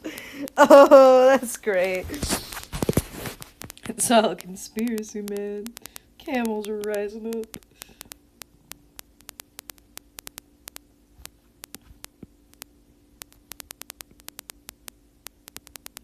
God, see now my brain has switched. I was like talking about the dream, and now I'm like thinking about like my D&D character again. Probably because I'm technically am drawing a D&D character, but it's not mine. But you know.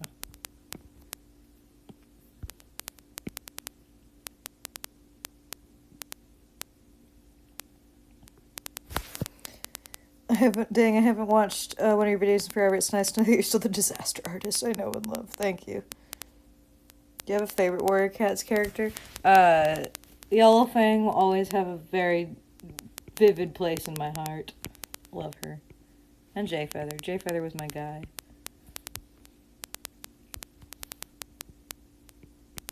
Though he got fucking cheated in those books, man. He got cheated in Bramble Star's Storm, but I really don't want to get into that again. I've talked about that too much.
Sorry, there's now a lapse in the speaking. My brain has completely switched gears again.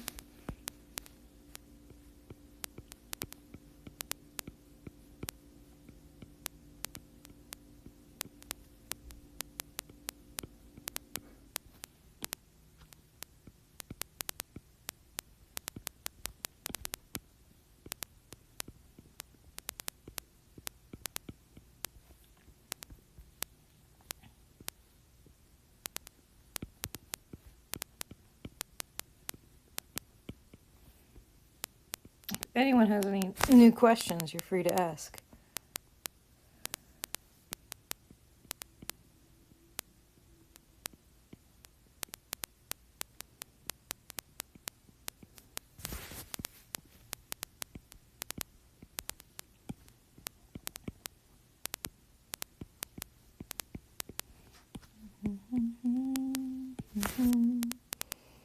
What kind of anime do I watch? Well, recently I watched season 2 of Great Pretenders.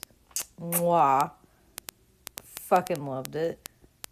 Was not prepared for the ride it fucking took me on. I watched Dorohedoro. Love that. Please give me season 2. Still waiting on season 2 of Beastars. Thank you very much, Netflix. Goodness. Fucking. What else do I watch? I know I watched other things. They've slipped my mind right now.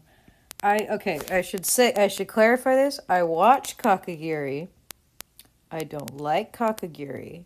I'm just morbidly fascinated and I've become trapped into wanting to know what happens next. So let's get that clear.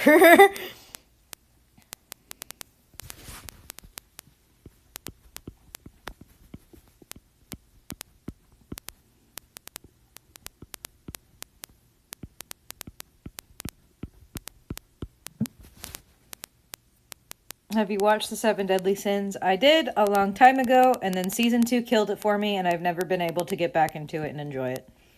Unfortunately. Season 2, like, killed all the interest I had in it.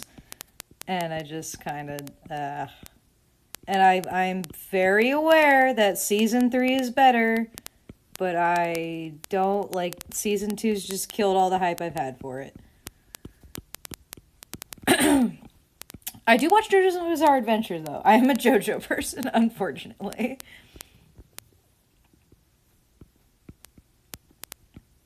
If anything, the only thing I pride myself in as a JoJo person is that I've actually, like, been able to have my friends watch it, because for years, like, I had certain friends who would not watch it because they had really, like, people who pitched it to them in the shittiest ways possible. And it made me so sad because I was like, it's so funny, guys. You all would laugh at it with me. And they did not, like, they had it pitched to them so poorly that they didn't watch it. And then I finally made them watch it. And, like, my fondest memory is sitting, having a friend hang out, watching the first season of JoJo, all of us laughing our ass off as Maddie, Quan, my friend, who vehemently disliked, like, JoJo and disliked hearing about it, her laughing her ass off, going, Morgan, you were right. It's so funny.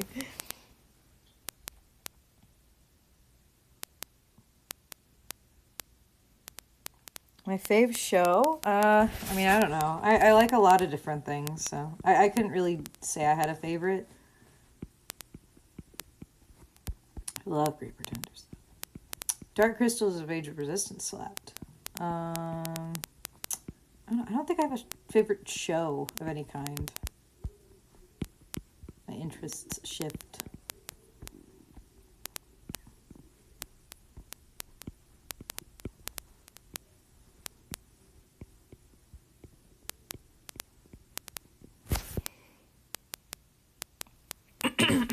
What kind of shows do I watch? I mean, fucking, like, everything. Or, like, little bits of everything, I should say.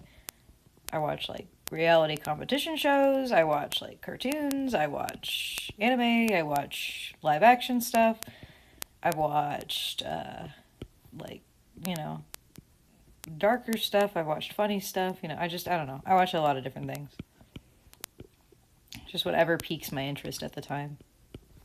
It's like my music taste. Like, with my music, you can either get, like, very weird, bizarre, like, dark songs, and then you get, like, musicals. And then you get, like, very weird, obscure songs about, like, then you get, like, a pop song that was popular at some point. And then you get, like, fucking, what's a good example? get like a hard, like explicit song with like heavy metal, like I don't want to say heavy metal screaming, but like really violent lyrics and stuff. Like I'm just all over the place, man. I have no taste. And you get like, and then you think like, oh well, you don't have country on there, right? Wrong. I do have a single country song on there.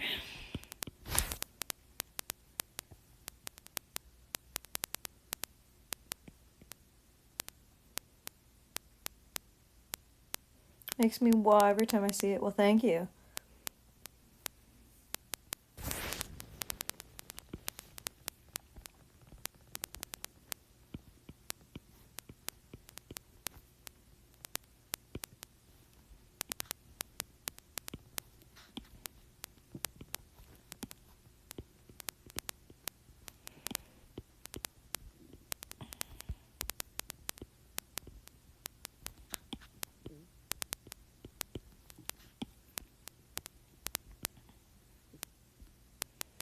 What are your thoughts on Percy Jackson? I never really got into it that much. It's like Harry Potter with me. I know plenty of people who are into it. I have many friends who are into it, and I just never really got into it. So I have no real thoughts on them one way or the other.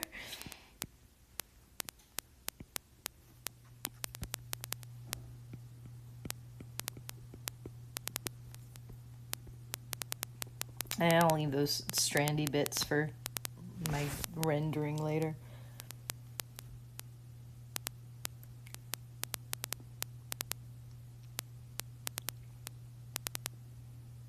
Where should we post it? Preferably like Twitter or DeviantArt if you want me to see it like soon or whatever. I do have an Instagram, a non-active Instagram, by the way, guys. I just keep it for like following specific people, and so people can't like steal my art. But it's a if you have like literally nowhere else other than like DeviantArt, you can or not or Instagram. I mean, you can put it there. But other than that, I wouldn't know. Twitter would probably be better though, because I can retweet it and shit.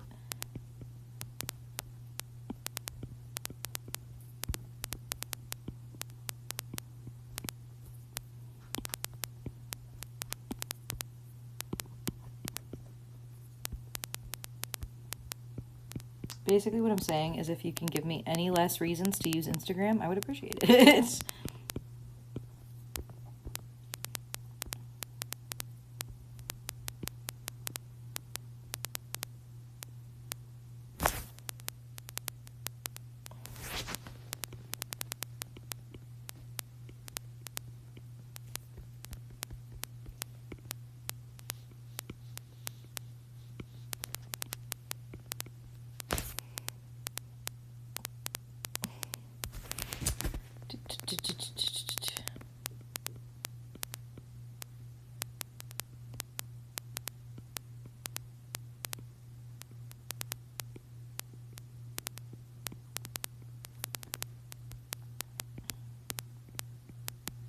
I think this will be the last one tonight.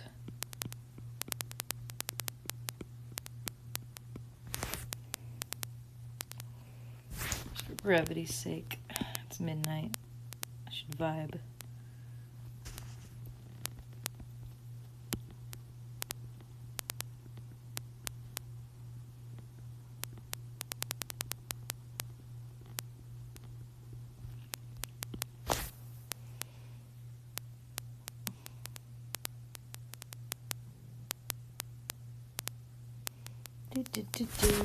Do.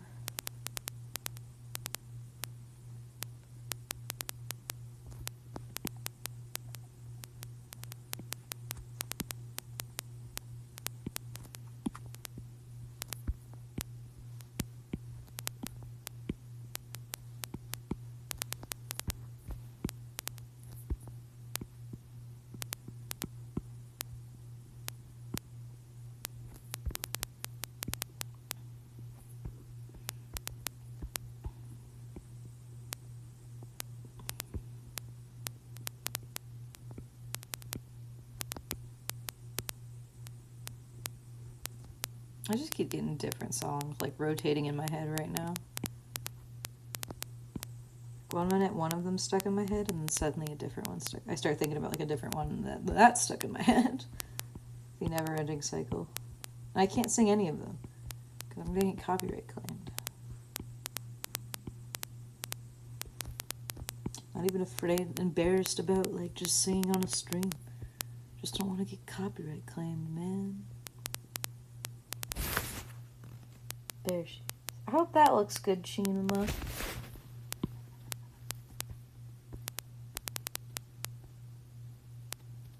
Hey, baby. Look at them. Lovely.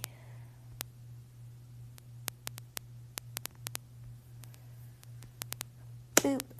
I'm gonna put that down. I will hang out for like 2 more minutes. Yay! And then I'll end the, actually, then I'll end the stream, so. If anyone has any, like, burning, final, quick-fire questions they want to ask away now, or forever hold your peace. Forever hold your peace until the next stream.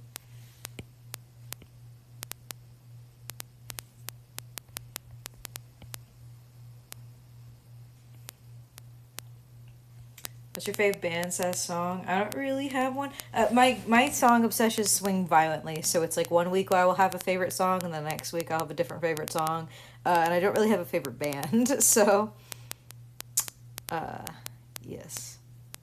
Toe fingers or finger toes? Finger toes, personally. I gave my bats finger toes. They can grab onto things with their feet. Both are equally cursed, though. Fire, yes or no? Fire, bad. Fire, aesthetically good. Fire, otherwise, is bad. How often do I stream? I'm irregularly. I'm trying to stream more, and while I'm doing these gifts, I will certainly be streaming more because I want to try and stream all of them. So yeah, you can all keep an eye out for that. I think this is a good spot to end it if I can stop nitpicking my own art real quick. But I will hopefully see you all again. I will be streaming these more later on. And so if you would like to see more progression on these and see me like sketch/line more and like watch me as I get to the coloring phase and stuff like that, just keep an eye out for more streams and things like that. I still have like fucking like 7 more of these I need to sketch/line. I still have like this one and this one and this one and this one and this one and this one and this one. So we still have some progress to be made.